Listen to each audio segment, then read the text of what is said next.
स्मृतिपुराणानाम् आलयं करुणालयं नमामि भगवत्पादशङ्करं लोकशङ्करं शङ्करं शङ्कराचार्यं केशवं बादरायणं सूत्रभाष्यकृतौ वन्दे भगवन्तौ पुनः पुनः. जय गुरुदेव, जय ಶ್ರೀರಾಮ್. ಇವತ್ತು ಈ ಶ್ರೀರಾಮಚಂದ್ರ ಮತ್ತು ಗುರುಗಳ ಆಶೀರ್ವಾದ ತಗೊಂಡು ಪರಮಾರ್ಥ ಚಿಂತಾಮಣಿಯಲ್ಲಿ 107ನೇ ಚಾಪ್ಟರ್ ಮಾಡಬೇಕಾಗಿದೆ. ಧರ್ಮಭೂತ ಜ್ಞಾನಗಳು ನಿದ್ರೆಯಲ್ಲಿ ಇರುವುದಿಲ್ಲವೆಂಬುದರ ಅಭಿಪ್ರಾಯ. ಇದನ್ನು ನಾವು ಇವತ್ತು ಮಾಡಬೇಕಾಗಿದೆ. ಇದರ ಹಿಂದೆ ಆಗಿದ್ದನ್ನು ಕೂಡ ಮೆಲುಕು ಹಾಕ್ಕೊಂಡು ಹೋಗಬೇಕಾಗಿತ್ತು ನಮ್ಮ ಕರ್ತವ್ಯ. ಹಿಂದೆ ಏನಾಯಿತು? ನಿದ್ರೆಯನ್ನ ಮರವೆಯ ಅವಸ್ಥೆ ಅಂತ ಜನರು ಭಾವಿಸಿರ್ತಾರಲ್ಲ. ಯಾಕೆಂದ್ರೆ ನಿದ್ರೆಯಲ್ಲಿ ಏನು ಗೊತ್ತಾಗಲ್ಲ ಸ್ವಾಮಿ. ಅಲ್ಲಿ ಒಂದು ವಿದ್ಯಾಭ್ಯಾಸ ಮಾಡೋಕ್ಕಾಗಲ್ಲ, ಜ್ಞಾನಾರ್ಜನೆ ಆಗಲ್ಲ, ಹಣ ಸಂಪಾದನೆ ಮಾಡೋಕ್ಕಾಗಲ್ಲ, ಅದು ವೇಸ್ಟು. ಆದ್ದರಿಂದ ನಿದ್ರೆ ಅಂತಂದರೆ ಅದು ಮರವೆ ಅವಸ್ಥೆ. ಮರುವು ಅಂತಂದರೆ ಸರಿಯಾಗಿ ಯಾರಾದರೂ ಪಾಠ ಕೇಳ್ತಾ ಇದ್ದರೆ ಏನೋ ನಿದ್ದೆ ಮಾಡ್ತಾ ಇದೆಯೇನೋ ಅಂತ ಕೇಳ್ತೀವಲ್ಲ, ಅದು ಅಂದರೆ ಸರಿಯಾಗಿ ಜ್ಞಾನ ಆಗೋದಿಲ್ಲ. ಆದ್ದರಿಂದ ನಿದ್ರೆಯಲ್ಲಿ ಏನು ಇರೋದಿಲ್ಲ ಅಂತ ನಾವು ತಿಳ್ಕೊಂಡಿರೋದು. ಇದು ಎಚ್ಚರದ ದೃಷ್ಟಿಯಿಂದ. ಆದರೆ ಶಾಸ್ತ್ರ ತೋರಿಸ್ಕೊಡುತ್ತೆ ನಿಜವಾದ ನಮ್ಮ ಸ್ವರೂಪದಲ್ಲಿ ಇರ್ತೀವಪ್ಪ. ಈಗ ಅಲ್ಲಿ ಇವೆಲ್ಲ ಬರಲಿಲ್ಲ. ಅಲ್ಲಿ ನನಗೆ ಮರುವೆ ಆಗಿತ್ತು ಅಂತ ಹೇಳ್ತಿರಲ್ಲ, ಯಾವುದರಿಂದ ಗೊತ್ತಾಯಿತು? ಇಷ್ಟೇ ಸಾಕು. ರಾಮಬಾಣ ಅಂತೀವಲ್ಲ ಹಾಗೆ. ಆದ್ದರಿಂದ ಅಲ್ಲಿ ಜ್ಞಾನ ಇದ್ದೇ ಇರುತ್ತೆ. ಅದೇ ಗಾಢನಿದ್ರೆಯಲ್ಲಿರೋ ಜ್ಞಾನ ಅಂದರೆ ಆತ್ಮಸ್ವರೂಪ ಅರಿವು ಮಾತ್ರ ಅಲ್ಲ, ಅರಿವು ಆನಂದ ಪೂರ್ಣವಾಗಿ ಎಚ್ಚರದಲ್ಲೂ ಇದೆ, ಕನಸಿನಲ್ಲೂ ಇದೆ. ಅಷ್ಟೇ, ಅದು ಇಂಪಾರ್ಟೆಂಟು. ಮಿಕ್ಕಿರೋದು ಬೇರೆದು ಯಾವುದಕ್ಕೂ ಪ್ರಾಮುಖ್ಯತೆ ಇಲ್ಲ. ಈಗ ಇದರ ಒಂದು ಬೇಸ್ ಮೇಲೆ ಈಗ ನಾವು 107 ಬರಬೇಕಾಗಿದೆ. ಧರ್ಮಭೂತ ಜ್ಞಾನಗಳು ನಿದ್ರೆಯಲ್ಲಿ ಇರುವುದಿಲ್ಲ ಎಂಬುದರ ಅಭಿಪ್ರಾಯ. ಇಲ್ಲಿ ಮೊದಲೆತ್ಕೊಂತಾನೆ, ಹಿಂದೆ ಕೂಡ ನೋಡಿದ್ದೀವಿ. ಧರ್ಮಭೂತ ಜ್ಞಾನಗಳು ಅಂತಂದರೆ ಏನು ಅಂತ.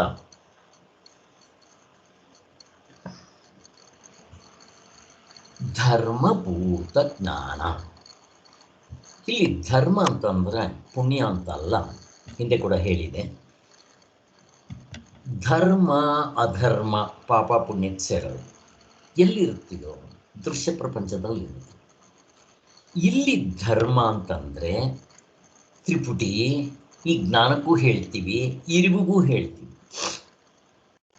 ಆದ್ದರಿಂದ ಇಲ್ಲಿ ಆ ಧರ್ಮಭೂತ ಜ್ಞಾನಗಳು, ಈಗ ನಮಗೆ ವಿಶೇಷವಾದ ಜ್ಞಾನಗಳು.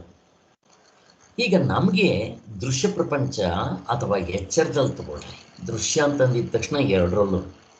ಆದ್ದರಿಂದ ನಮಗಿಲ್ಲ ಅರ್ಥ ಆಗೋದಕ್ಕೆ ಎಚ್ಚರದಲ್ಲಿ ತಗೊಂಡಾಗ ನನಗೆ ಜ್ಞಾನ ಆಗಬೇಕಾದ್ರೆ, ಈಗ ನೀವು ನನ್ನ ನೋಡ್ತಾ ಇದ್ದೀರಾ, ನಾನು ಮಾತಾಡೋದು ಕೇಳ್ತಾ ಇದ್ದೀರಾ, ನಾನು ನಿಮ್ಮನ್ನು ನೋಡ್ತಾ ಇದ್ದೀನಿ, ನೀವು ಹೇಳಿದ್ ನನಗೆ ಕೇಳಿಸುತ್ತೆ. ಇಲ್ಲಿ ಏನಾಗ್ತಾ ಇದೆ? ಇಲ್ಲಿ ತ್ರಿಪುಟಿಯಿಂದ ಜ್ಞಾನವಾಗ್ತಾ ಇದೆ ಅಂತ ಅಲ್ವಾ? ಜ್ಞಾತೃ ಜ್ಞಾನ ಜ್ಞೇಯ. ಜ್ಞೇಯ ಅಂತಂದರೆ ನಿಮ್ಮನ್ನು ನಾನು ನೋಡ್ತಾ ಇದ್ದೀನಿ, ನೀವು ಹೇಳಿದ್ರೆ ನಾನು ಕೇಳ್ತಾ ಇದ್ದೀನಿ, ಇದು ಜ್ಞೇಯ. ಯಾವುದನ್ನು ಉಪಯೋಗಿಸಿ ನಾನು ಇವುಗಳನ್ನ ನೋಡ್ತಾ ಇದ್ದೀನಿ, ಕೇಳ್ತಾ ಇದ್ದೀನಿ? ನನ್ನ ಕಣ್ಣನ್ನು, ನನ್ನ ಕಿವಿಯನ್ನು ಉಪಯೋಗಿಸಿ ನೋಡ್ತಾ ಇದ್ದೀನಿ. ಅದಕ್ಕೆ ನೀವುಗಳು ಜ್ಞೇಯ.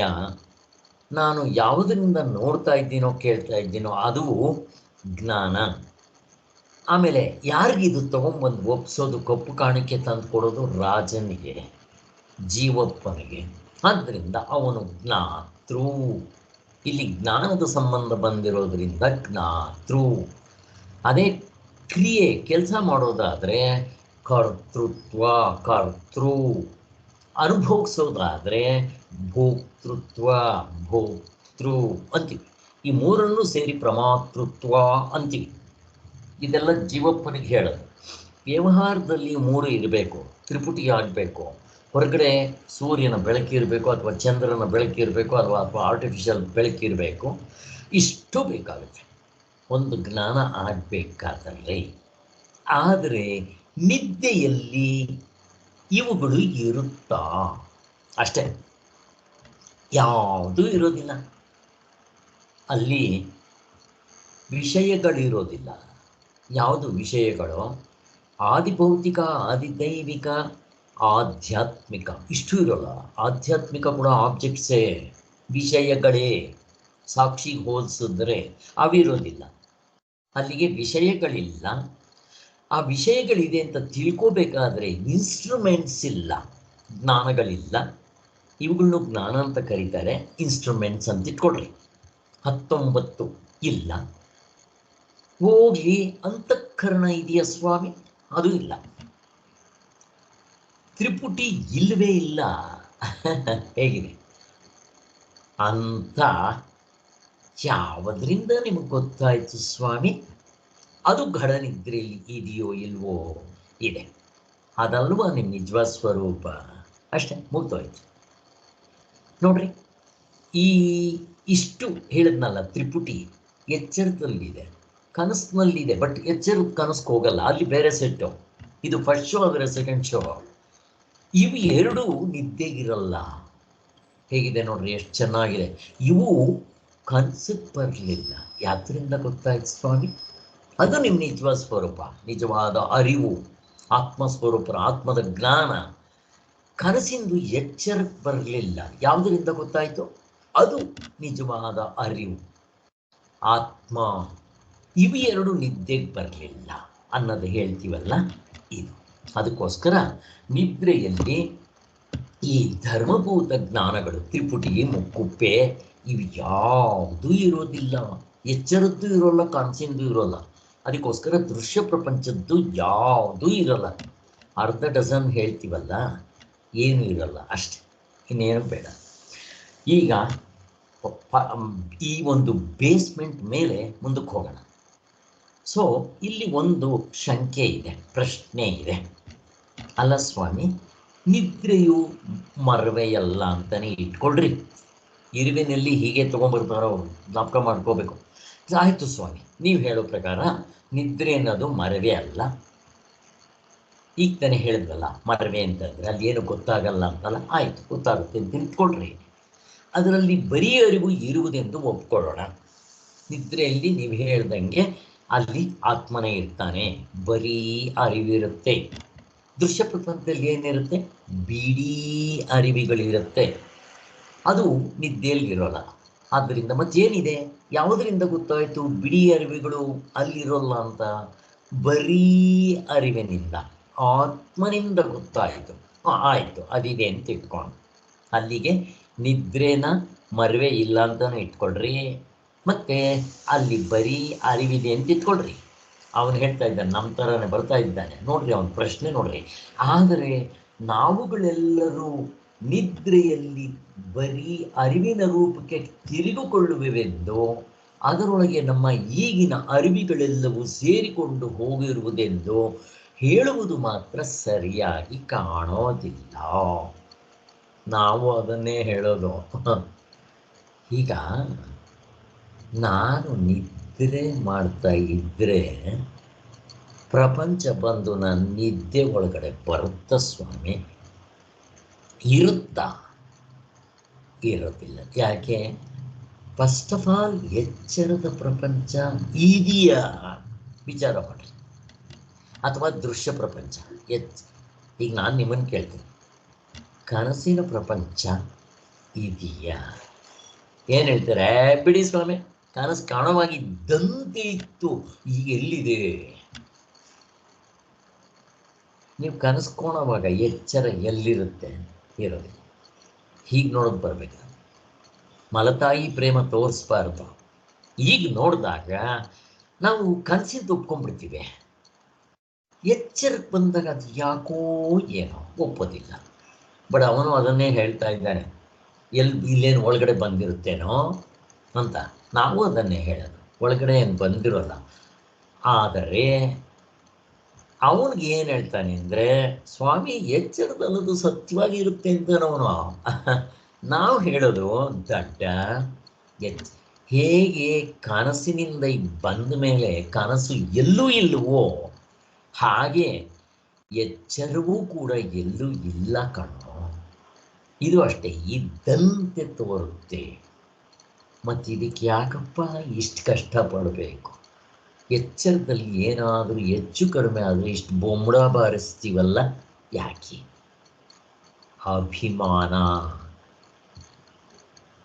ಥಿಯರಿಟಿಕಲ್ಲಾಗಿ ಒಪ್ಕೊಂಡ್ಬಿಡ್ತೀವಿ, ಪ್ರಾಕ್ಟಿಕಲ್ಲಾಗಿ ಸಿಚುಯೇಷನ್ ಬಂದಾಗ ನಾವು ಆತ್ಮನಲ್ಲಿ ನಿಂತಿದ್ದೀವ ಇಲ್ವಾ, ಇಲ್ಲಿ ಪರೀಕ್ಷೆ ಮಾಡ್ಕೋಬೇಕು. ಸುಮ್ಮನೆ ಆನ್ಸರ್ ಹೇಳೋದಲ್ಲ, ಪುಸ್ತಕ ಬರೆಯೋದಲ್ಲ, ಪ್ರವಚನ ಮಾಡೋದಲ್ಲ. ಆದ್ದರಿಂದ ಹೀಗೆ ಅವನು ತಗೊಂಡೋಗ್ತಾನೆ. ಕರೆಕ್ಟ್, ಏನು ಬಂದಿರೋದು. ಹಿಂದೆ ಕೂಡ ಅರಿವಿಗೆ ಎಕ್ಸಾಂಪಲ್ ಕೊಟ್ಟಿದ್ರು. ಎಚ್ಚರದ್ದು ಕನಸಿಗೆ ಒಂದು ಗುಲ್ಗಂಜ್ ಎಲ್ಲ ಆ್ಯಟಮ್ ಹೋಗೋದಿಲ್ಲ, ಕನಸಿನಿಂದ ಇಲ್ಲಿಗೆ ತರಕ್ಕೆ ಬರೋಲ್ಲ.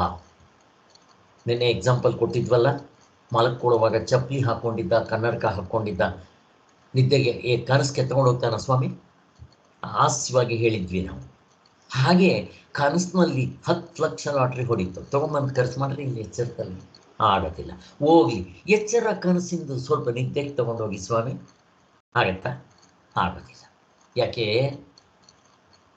ಒಂದು ಅವಸ್ಥೆ ಇದ್ದಾಗ ಇಲ್ಲಿ ಎರಡು ಹುಡುಕಾಡಿದ್ರೆ ಸಿಗೋದಿಲ್ಲ. ಹೇಗಿದೆ? ಯಾಕಿಲ್ಲ ಸ್ವಾಮಿ?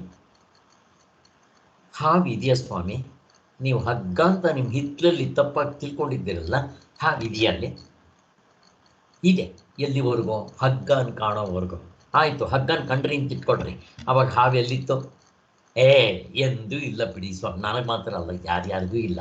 ಹಾಗೆ ನೋಡೋದು ಬರಬೇಕು ನಮಗೆ. ಆದ್ದರಿಂದ ಬ್ರಹ್ಮ ಸತ್ಯ, ಜಗತ್ತು ಮಿಥ್ಯ. ಇದು ಅದಕ್ಕೋಸ್ಕರನೇ ಯಾವುದು ಸತ್ಯವಾಗಿರುತ್ತೋ ಅದು ಇಲ್ಲದಂಗಾಗಬಾರ್ದು, ಬದಲಾವಣೆ ಆಗಬಾರ್ದು. ಅದು ವಿಷಯ, ಆಬ್ಜೆಕ್ಟ್ ಆಗಬಾರದು. ಅದು ಘಡನಿದ್ರೆಯಲ್ಲಿದೆ, ಎಚ್ಚರದಲ್ಲೂ ಹಾಗೇ ಇದೆ, ಮುಕ್ಕಾಗಿಲ್ಲ, ಮುರಿದಿಲ್ಲ. ಕನಸಿನಲ್ಲೂ ಹಾಗೇ ಇದೆ. ಆದರೆ ಅದು ಒಂದೇ ತೋರುವುದಿಲ್ಲ, ಅದರ ಜೊತೆಯಲ್ಲಿ ಬೇರೆದೂ ಇದೆ, ಅನಾತ್ಮವಿದೆ. ಹೇಗೆ ನಾನು ಚಿನ್ನ ಅಂತ ಹೇಳಿದ್ರೆ ಅದ್ರ ಜೊತೆಲಿ ಒಡವೆ ಇರುತ್ತೋ, ಬರೀ ಒಡವೆ ಬಿಟ್ಟು ಚಿನ್ನ ಇರೋಕ್ಕೆ ಸಾಧ್ಯ ಇದೆ, ಚಿನ್ನ ಬಿಟ್ಟು ಬರೀ ಒಡವೆ ತೋರಿಸ್ಬೇಕು ನೀವು. ಹಾಗೆ ಆತ್ಮನ್ ಬಿಟ್ಟು, ಆತ್ಮ ಅಂದರೆ ಯಾರೋ ವೈಕುಂಠ ಕೈಲಾಸದಲ್ಲಿರೋ ಯಾರೋ ನಾರಾಯಣ ಅಲ್ಲ, ಶಿವ ಅಲ್ಲ, ನಾನೇ ಅಂದರೆ ಈ ಮುಷ್ಟೆ ಮೊರೆ ಇಟ್ಕೋಬಾರ್ದು. ನನ್ನ ನಿಜವಾದ ಸ್ವರೂಪ ಘಡನಿದ್ರೆಯಲ್ಲಿ ನಿನ್ನೆ ಮನೆ ಗುರುತಿಸಿದ್ವಲ್ಲ, ಆ ಸ್ವರೂಪ ಇಲ್ದಂಗೆ ಆಗೋದಿಲ್ಲ, ಬದಲಾವಣೆ ಆಗೋದಿಲ್ಲ. ಅದು ಯಾವಾಗಲೂ ವಿಷಯೀ, ಸಬ್ಜೆಕ್ಟ್. ಅದು ಎಚ್ಚರದಲ್ಲಿ ಇದೆ, ಕನಸಿನಲ್ಲಿ ಇದೆ, ನಿದ್ದೆಯಲ್ಲಿದೆ. ಆದ್ದರಿಂದ ಇರೋದು ಅದೇ ಸತ್ಯವಾಗಿರೋದು, ಅದನ್ನೇ ಬ್ರಹ್ಮ ಸತ್ಯ ಅನ್ನೋದು. ಮಿಕ್ಕಿರೋದೇನೋ ತೋರ್ತಾ ಇದೆ, ಅದು ನಿಜ ಅಲ್ಲ, ಅದು ತೋರಿ ಹಾರುವುದು ಅಂತ. ಇಷ್ಟು ನಾವು ತಿಳ್ಕೋಬೇಕು. ಇದರ ಬೇಸ್ ಮೇಲೆ ನಿಮ್ಗೆ ಸ್ಪಷ್ಟವಾಗಿ ಅರ್ಥ ಆಗುತ್ತೆ. ಆದ್ದರಿಂದ ಅದರೊಳಗೆ ನಮ್ಮ ಈಗಿನ ಅರಿವುಗಳೆಲ್ಲವೂ ಸೇರಿಕೊಂಡು ಹೋಗಿರುವುದೆಂದು ಹೇಳುವುದು ಮಾತ್ರ ಸರಿಯಾಗಿ ಕಾಣೋದಿಲ್ಲ. ಅರಿವುಗಳು ಮಾತ್ರ ಅಲ್ಲ, ಇರವು, ಎಚ್ಚರ, ದೃಶ್ಯ ಪ್ರಪಂಚದ ಇರುವುಗಳು, ಅರಿವುಗಳು, ಆನಂದಗಳು ಎಲ್ಲವೂ ಗಾಢನಿದ್ರೆಗೆ ಬಂದಿರುತ್ತೆ ಅಂದರೆ ಅದು ನಂಬಕ್ಕಾಗೋದಿಲ್ಲ. ನಾವು ಅದನ್ನೇ ಹೇಳ್ತಾ ಇರೋದು, ದಡ್ಡೆ. ಆದರೆ ಅವನೇನು ಹೇಳ್ತಾನೆ ಅಂದರೆ ಇವು ಸತ್ಯವಾಗಿದೆ ಅಂತ ಹಿಡ್ಕೊತಾನ ಅವನು. ಅದು ಬಂದಿರೋದು ನಮ್ದು ಅವನಿಗೆ ವ್ಯತ್ಯಾಸ ಏನಂದ್ರೆ ನಿದ್ದೆಗೆ ಬಂದಿರಲ್ಲ ಸರಿ, ಸತ್ಯವಾಗಿದೆ ಅಂತ ಅಂದ್ಕೊತಾನ ಅವನು. ಯಾಕೆ ಗೊತ್ತಾ? ಮಲಗಿದ್ದಾಗ ಬಂದಿರಲ್ಲ, ಕರೆಕ್ಟು. ಎದ್ದ ಮೇಲೆ ಅದೇ ಪ್ರಪಂಚ ಇರುತ್ತಲ್ಲ, ಹಿಂದೆ ಇದ್ದಿದ್ದ ಶರೀರನೇ ಕಾಣುತ್ತಲ್ಲ. ನಾನು ಮನೆ ಅರ್ಧ ಕಟ್ಟಿದ್ದೆ, ಇನ್ನು ಅರ್ಧ ಕಟ್ಬೋದು ಇವಾಗ. ಹೇಗಿದೆ? ಆದ್ದರಿಂದ ಇದು ಕಂಟಿನ್ಯೂಸ್ ಆಗಿದೆಯಲ್ಲ, ಅದೇ ಪ್ರಪಂಚ, ಅದೇ ಆದಿದೈವಿಕ, ಆದಿಭೌತಿಕ, ಆಧ್ಯಾತ್ಮಿಕ ಎಲ್ಲ ಕಂಟಿನ್ಯೂಸ್ ಆಗಿರೋದ್ರಿಂದ ಇದು ಸತ್ಯ. ನೀವೇನೋ ಹೇಳ್ತೀರಲ್ಲ ಆತ್ಮ ಗೀತ್ಮ, ನೀವು ಜೋಬ್ನಲ್ಲಿ ಇಟ್ಕೊಳ್ರಿ ಅಂತ ಹಾಗೆ ಅವನಿಗೆ ಇದು ಸತ್ಯ. ಏಕೆಂದರೆ ಎಚ್ಚರದಲ್ಲಿ ಧರ್ಮಭೂತ ಜ್ಞಾನವೆಂಬುದು ನಾನು ಎಂಬುದಕ್ಕೆ ಸೇರಿಕೊಂಡು ಬೆಳಗುತ್ತದೆ. ಒಟ್ಟು ಎಚ್ಚರವನ್ನು ಸಾಕ್ಷಿಯ ಬೆಳಗುತ್ತದೆ ಎಂದು ನೀವು ಹೇಳುತ್ತಿರುವಿರಿ. ಏನು ಹೇಳ್ತೀರಾ? ಈ ಎಚ್ಚರದಲ್ಲಿ ತ್ರಿಪುಟಿಯಿಂದ ನಿಮಗೆ ಜ್ಞಾನ ಆಗುತ್ತೆ, ಕರೆಕ್ಟು, ಅವನು ಒಪ್ಕೊಂತಾನೆ. ಅದನ್ನ ಈ ನಿಮ್ಮ ಸಾಕ್ಷಿ ಅರಿವು, ಬರೀ ಅರಿವು ಅಂತೀರಲ್ಲ, ಅದು ಬೆಳಗ್ತಾ ಇದೆ ಅಂತಾರೆ. ನಾವು ಅದನ್ನೇ ಹೇಳೋದು.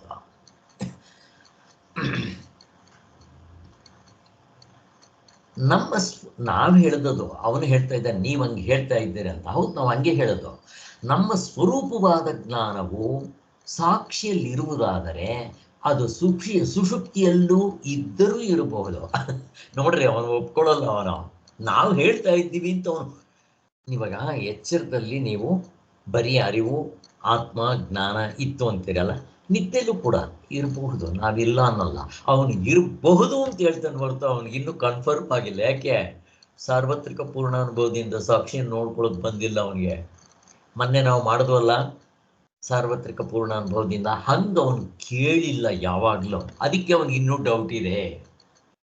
ಆದರೆ ಅಷ್ಟು ಮಾತ್ರದಿಂದ ನಮ್ಮ ಧರ್ಮಭೂತ ಜ್ಞಾನಗಳು ಅದರೊಳಗೆ ಬಂದು ಸೇರಿಕೊಳ್ಳುವುದೆಂದು ಹೀಗೆ ಹೇಳೋದು. ಆದ್ದರಿಂದ ಅಲ್ಲ ಸ್ವಾಮಿ, ಈ ಧರ್ಮಭೂತ ಜ್ಞಾನಗಳು ಎಚ್ಚರದ್ದೇ ಬೇರೆ ಸೆಟ್ಟು, ಕನಸಿಂದೇ ಬೇರೆ ಸೆಟ್ಟು, ತ್ರಿಪುಟಿ ಇವೆಲ್ಲ ಮುಕ್ಕೊಪ್ಪೆ ಇವು ಬಂದಿದ್ದೆ ಗಾಢ ನಿದ್ರೆಯಲ್ಲಿ ಸೇರ್ಕೊಳ್ಳುತ್ತೆ ಅಂತ ಹೆಂಗೆ ಹೇಳ ಸ್ವಾಮಿ? ಅದಕ್ಕೆ ಸೇರ್ಕೊಳ್ಳೋದಿಲ್ಲ. ನಾವು ನಿದ್ರೆಗೆ ಹೋಗುವಾಗ ನಮ್ಮ ಅರಿವುಗಳು ಇಲ್ಲವಾಗುವುದೆಂಬುದು ನಿಜ. ಇದಕ್ಕೆ ಮನಸ್ಸು ಇಂದ್ರಿಯಗಳು ಕೆಲಸ ಮಾಡದೇ ಇರುವುದೇ ಕಾರಣವೂ ಹೊರತು ಈ ಜ್ಞಾನಗಳೆಲ್ಲ ಸಮುದ್ರಕ್ಕೆ ನದಿಗಳು ಬಂದು ಬೀಳುವಂತೆ ಬರೀ ಅರಿವಿನಲ್ಲಿ ಬಂದು ಸೇರಿಕೊಳ್ಳುವುದೇನೂ ಕಾರಣವಲ್ಲ. ಇಲ್ಲಿ ನೋಡ್ರಿ, ಅವನು ಇಲ್ಲಿ ಬಲ ಬಿತ್ತಾ ಇದ್ದಾನೆ. ಇಲ್ಲಿ ಏನು ಹೇಳ್ತಾನೆ? ಸ್ವಾಮಿ ನೀವೇನು ಹೇಳ್ತೀರಿ ಹೇಳ್ಕೊಡ್ರಿ. ಎಚ್ಚರದಲ್ಲಿ ಏನೋ ಅಸಾಕ್ಷಿ ಇದೆ ಅಂತೀರ, ಆಯ್ತು, ಒಪ್ಕೊಳ್ತೀವಿ ನಾವು. ಗಾಢನಿದ್ರೆಯಲ್ಲೋ ಅಸಾಕ್ಷಿ ಇದೆ ಅಂತ ನೀವು ಹೇಳ್ತೀರ, ಆಯಿತು, ಒಪ್ಕೋಣ. ಹಾಗೆ ಅಂದಿದ ತಕ್ಷಣ ಈ ಎಚ್ಚರದಲ್ಲಿರೋದೆಲ್ಲ ಬಂದು ಗಾಢನಿದ್ರೆಯಲ್ಲಿ ಸೇರ್ಕೊಂಡಿರುತ್ತೆ ಅಂತ ಹೇಳ್ತೀರಲ್ಲ, ನಾವು ಒಪ್ಪೋದಿಲ್ಲ ಅಂತಾನೆ. ಆಯಿತು, ಮತ್ತು ನಿಂದೇನು ರಾಮಾಯಣ? ಆದರೆ ಅಲ್ಲಿ ಎಲ್ಲವೂ ಇರುತ್ತೆ ಸ್ವಾಮಿ, 19 ಮುಖಗಳು ಇರುತ್ತಂತಲ್ಲಿ. ಆದರೆ ಯಾಕಪ್ಪ ಅಲ್ಲಿ ಕಾಣಿಸೋಲ್ಲ, ಯಾಕಪ್ಪ ಅಲ್ಲಿ ಕೇಳೋದಿಲ್ಲ, ಯಾಕಪ್ಪ ಅಲ್ಲಿ ಕೆಲಸ ಮಾಡೋದಿಲ್ಲ ಅಂದರೆ ಅವು ಸುಮ್ಮನೆ ಬಿದ್ದುಕೊಂಡಿರುತ್ತೆ. ಅವಾಗ ಅಲ್ಲಿ ಆಯಾಸ ಆಗಿ ರೆಸ್ಟ್ ತಗೊತಾ ಇರುತ್ತೆ. ಗಾಢನಿದ್ರೆಯಲ್ಲಿ ಇರುತ್ತೆ ಸ್ವಾಮಿ, ಅವನು ರೆಸ್ಟ್ ತಗೊತಾ ಇರುತ್ತಂತೆ ದಡ್ಡ. ಅವನು ಹೇಗೆ ಯೋಚನೆ ಮಾಡ್ತಾನೆ ನೋಡ್ರಿ, ನಾವು ಹೇಗೆ ಯೋಚನೆ ಮಾಡ್ತೀವಿ. ಅವನು ಹೇಳಿದ್ರೆ ಹೆಂಗಾಯ್ತು ಅಂತಂದರೆ, ಸ್ವಾಮಿ ಹಾವು ಆ ಹಗ್ಗದಲ್ಲಿ ಹೋಗಿ ಸೇರ್ಕೊಂಡಿರುತ್ತೆ ಅಂತ ಹೇಳ್ದಂಗೆ ಆಯಿತು. ಆದ್ದರಿಂದ ಹೊಂದೋದಿಲ್ಲ, ಅನುಭವದಿಂದ ನೋಡಿಕೊಂಡ್ರೆ ಆಗೋದಿಲ್ಲ. ಯಾಕಲ್ಲಿ ಜ್ಞಾನ ಆಗೋದಿಲ್ಲ ನಿದ್ದೆನಲ್ಲಿ ಅಂತ ಕೇಳಿದ್ರೆ ಅಲ್ಲಿ ಮರಿವೆ ಇರುತ್ತಂತ ಹೇಳ್ತೀವಲ್ಲ. ಯಾಕೆ ಅಂತಂದರೆ ಅವನು ಹೇಳೋದು ಇವೆಲ್ಲ ಇರುತ್ತೆ, ಆದರೆ ಅವು ಸುಸ್ತಾಗ್ಬಿಟ್ಟು ಇದಾಗ್ಬಿಟ್ಟಿರುತ್ತೆ ಅಷ್ಟೆ. ಆದರೆ ಇವೆಲ್ಲ ಅಲ್ಲಿರುತ್ತೆ, ಅದರಿಂದ ನಿಮ್ಗೇನು ಅರ್ಥ ಆಗೋದಿಲ್ಲ. ಅದಕ್ಕೆ ನಾವು ಮರವೆ ಗಿರಿವೆ ಅಂತ ಕರೆಯೋದು ಅಂತ ಅವನು ಹೇಳೋದು. ನಾವು ನಿದ್ರೆಗೆ ಹೋಗುವಾಗ ನಮ್ಮ ಅರಿವುಗಳು ಇಲ್ಲವಾಗುವುದು ನಿಜ. ಇದಕ್ಕೆ ಮನಸ್ಸು ಇಂದ್ರಿಯಗಳು ಕೆಲಸ ಮಾಡದೇ ಇರುವುದೇ ಕಾರಣ. ನೋಡ್ರಿ, ಯಾಕೆ? ಮನಸ್ಸು ಇಂದ್ರಿಯಗಳು ಎಲ್ಲ ಕರ್ಮೇಂದ್ರಿಯಗಳು 19 ಇರುತ್ತೆ, ಬಟ್ ಅಲ್ಲಿ ಕೆಲಸ ಮಾಡ್ತಾ ಇರೋದಿಲ್ಲ. ಅದರಿಂದ ನಿಮ್ಗೆ ಜ್ಞಾನ ಆಗೋದಿಲ್ಲ.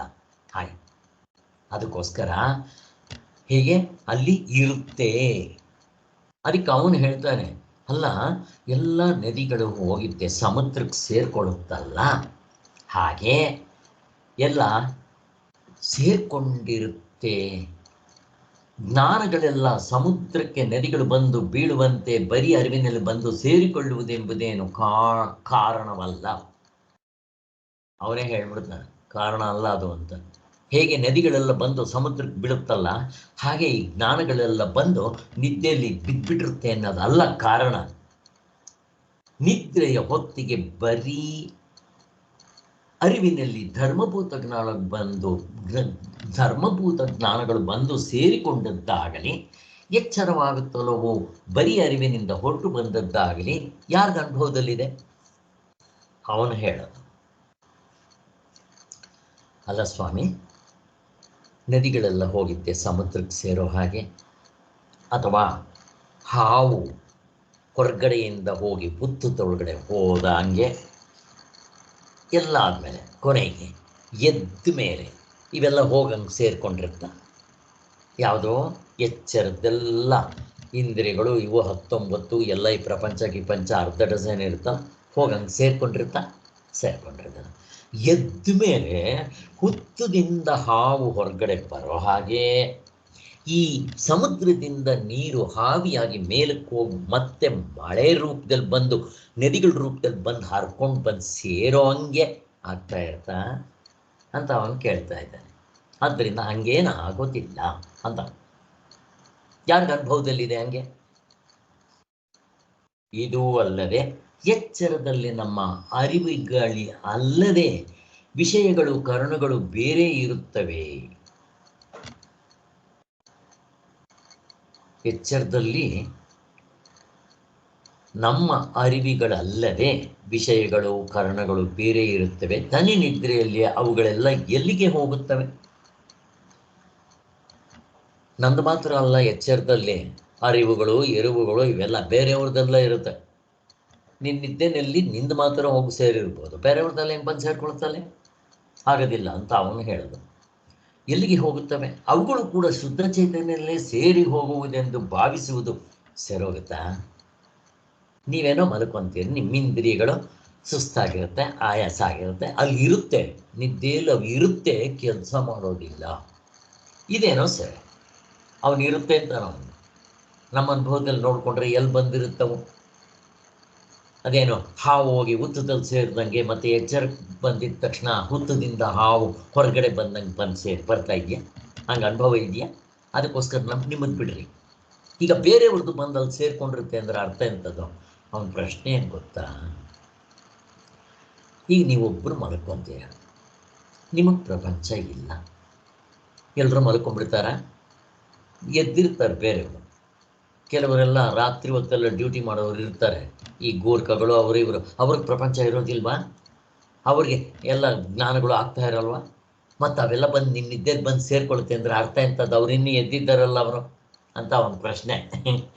ಆದ್ದರಿಂದ ಇದಕ್ಕೆ ಉತ್ತರ ಏನು ಅಂದರೆ, ಎಷ್ಟೊಂದು ಸಾರಿ ಚಿಂತನೆ ಮಾಡಿದ್ದೀವಿ. ಈಗ ನೀನು ನಿದ್ದೆ ಮಾಡ್ತಾ ಇದ್ದಾಗ ಅವರು ಎದ್ದಿದ್ದಾರೆ ಅಂತ ನಿನಗೆ ಹೇಗೆ ಗೊತ್ತಾಯಿತು ಹೇಳೋ? ಯಾಕೆ? ನೀನು ನಿದ್ದೆಲಿದ್ದೀಯ. ಅವರು ಎದ್ದಿದ್ದಾರೆ ಅಂತ ನೀನೇನಾದರೂ ಹೇಳಬೇಕಾದ್ರೆ ನೀನು ನಿದ್ದೆ ಮಾಡ್ತಾ ಇಲ್ಲ, ದಡ್ಡ, ಎಚ್ಚರದಲ್ಲಿದ್ದೀಯ. ಆದರೆ ಎಚ್ಚರದಿಂದ ನೀನು ಹೇಳ್ತಾ ಇದ್ದೀಯ ಅವ್ರು ಎದ್ದಿದ್ದಾರೆ ಅಂತ. ಹೇಗಿದೆ? ಆದ್ದರಿಂದ ಇದು ಹೊಂದೋದಿಲ್ಲ. ಅದಕ್ಕೋಸ್ಕರನೇ ಗಾಢ ನಿದ್ರೆ ಅನುಭವದಿಂದಲೇ ನೋಡಬೇಕು. ಇವನು ಆ ಮಿಸ್ಟೇಕ್ ಮಾಡ್ತಾ ಇದ್ದಾನೆ. ಇವನೇನು ಮಾಡ್ತಾನೆ? ಎಚ್ಚರದಲ್ಲಿದ್ದವ್ರು ನೀವು ನೋಡಿರ್ತಾನೆ, ಇವನು ಎಚ್ಚರದಲ್ಲಿ ಎದ್ದಿದ್ದಾಗ, ಯಾರಾದರೂ ಮಲಗಿದ್ದಾಗ ಇವನಿಗೆ ಪ್ರಪಂಚ ತೋರ್ತಾ ಇರುತ್ತೆ, ಸ್ಪಷ್ಟವಾಗಿ ಕಾಣ್ತಾ ಇರುತ್ತೆ. ಇವನಿಗೆ ತ್ರಿಪುಟಿ ಗಿಪುಟಿ ಧರ್ಮಭೂತ ಜ್ಞಾನಗಳು ಎಲ್ಲ ಇಲ್ಲಿರುತ್ತೆ. ಅಲ್ಲಿ ಮಲಗಿರೋರು ಕಾಣಿಸ್ತೇ ಇರಬಹುದು, ಅವನು ಮಾತ್ರ ಅಲ್ಲಿ ಮುಳುಗಿ ಇದೇ ಕೆಲಸ ಮಾಡ್ತಾ ಇಲ್ಲ. ಬೇರೆಯವ್ರದ್ದೆಲ್ಲ ಬಂದು ಸೇರಿದೆ ಅಂದರೆ ಅರ್ಥ ಎಂಥದ್ದು? ಹುಚ್ಚ, ನಾವೆಲ್ಲ ಎದ್ದಿಲ್ವೇನೋ ಅಂತ ಅವನ ಪ್ರಶ್ನೆ. ಆದ್ದರಿಂದ ಇವನು 3 ಅವಸ್ಥೆಗಳನ್ನು ಆಯಾ ಅವಸ್ಥೆಗಳ ದೃಷ್ಟಿಯಿಂದ ನೋಡ್ತಾ ಇಲ್ಲ. ಇದು ಅವನು ಮಾಡಿರೋ ತಪ್ಪು. ಎಚ್ಚರಿಕೆ ಪ್ರಾಮುಖ್ಯತೆ ಕೊಟ್ಟಿದ್ದು ಇನ್ನೊಂದು ತಪ್ಪು. ನಿದ್ರೆಯಲ್ಲಿರುವ ಬರಿಯ ಅರಿವೇ ಎಚ್ಚರದಲ್ಲಿ ಕರಣಗಳಾಗಿಯೂ ಅರಿವುಗಳಾಗಿಯೂ ವಿಷಯಗಳಾಗಿ ಒಡೆದುಕೊಳ್ಳುವುದೆಂದು ಭಾವಿಸಬಹುದೇ? ನಾವು ಹೇಳ್ತೇವೆ, ಚಿನ್ನವೇ ವ್ಯವಹಾರದಲ್ಲಿ ಆಭರಣಗಳಾಗಿ ತೋರ್ತಾ ಇದೆ ಅಲ್ವಾ? ಆಚಾರ್ಯ ಚಿನ್ನ ಕೊಡ್ತೀನಿ, ಒಂದು 15 ದಿವಸ ಆದಮೇಲೆ ಒಡವೆ ಮಾಡಿಕೊಡ್ತಾನೆ. ಈಗ ಚಿನ್ನವೇ ಆಭರಣವಾಗಿ ತೋರ್ತಾ ಇದೆ. ಆ ಆಚಾರ್ಯ ಆಭರಣವನ್ನು ಮಾಡಿ ನಿಮಗೆ ಕೊಟ್ಟರೆ, ಏ ಆಚಾರ್ಯ ನನಗೆ ಆಭರಣ ಕೊಟ್ಟೆ, ನಾನು ಚಿನ್ನ ಕೊಡು ಅಂತಂದರೆ ಕೆನ್ನೆಗೆ ಹೊಡಿತಾನೆ ಅಲ್ವಾ? ಪಟಾರ ಅಂತ ಕೊಡಿತಾನೆ ಕೆನ್ನೆಗೆ ಅಲ್ವಾ? ಏಯ್ ನೀನು ಕೊಟ್ಟಿದ್ದ ಚಿನ್ನದಲ್ಲೇ ಆಭರಣ ಮಾಡಿಕೊಟ್ಟಿದ್ದೀನಿ, ಈಗ ಚಿನ್ನವೇ ಆಭರಣವಾಗಿ ತೋರ್ತಾ ಇದೆ ಅಂತಾನೆ ಅಲ್ವಾ? ಹಾಗೇ ಗಾಢನಿದ್ರೆಯಲ್ಲಿರೋ ನಮ್ಮ ನಿಜವಾದ ಸ್ವರೂಪವೇ ಎಚ್ಚರದಲ್ಲಿ ವ್ಯಾವಹಾರಿಕವಾಗಿ ಇಷ್ಟೆಲ್ಲ ತೋರ್ತಾ ಇದೆ ಅಂತ ನಮ್ಮ ಅನುಭವದ ಮಾತಿತು ಅಲ್ವಾ? ಅವನದನ್ನು ಒಪ್ಪಲ್ಲ.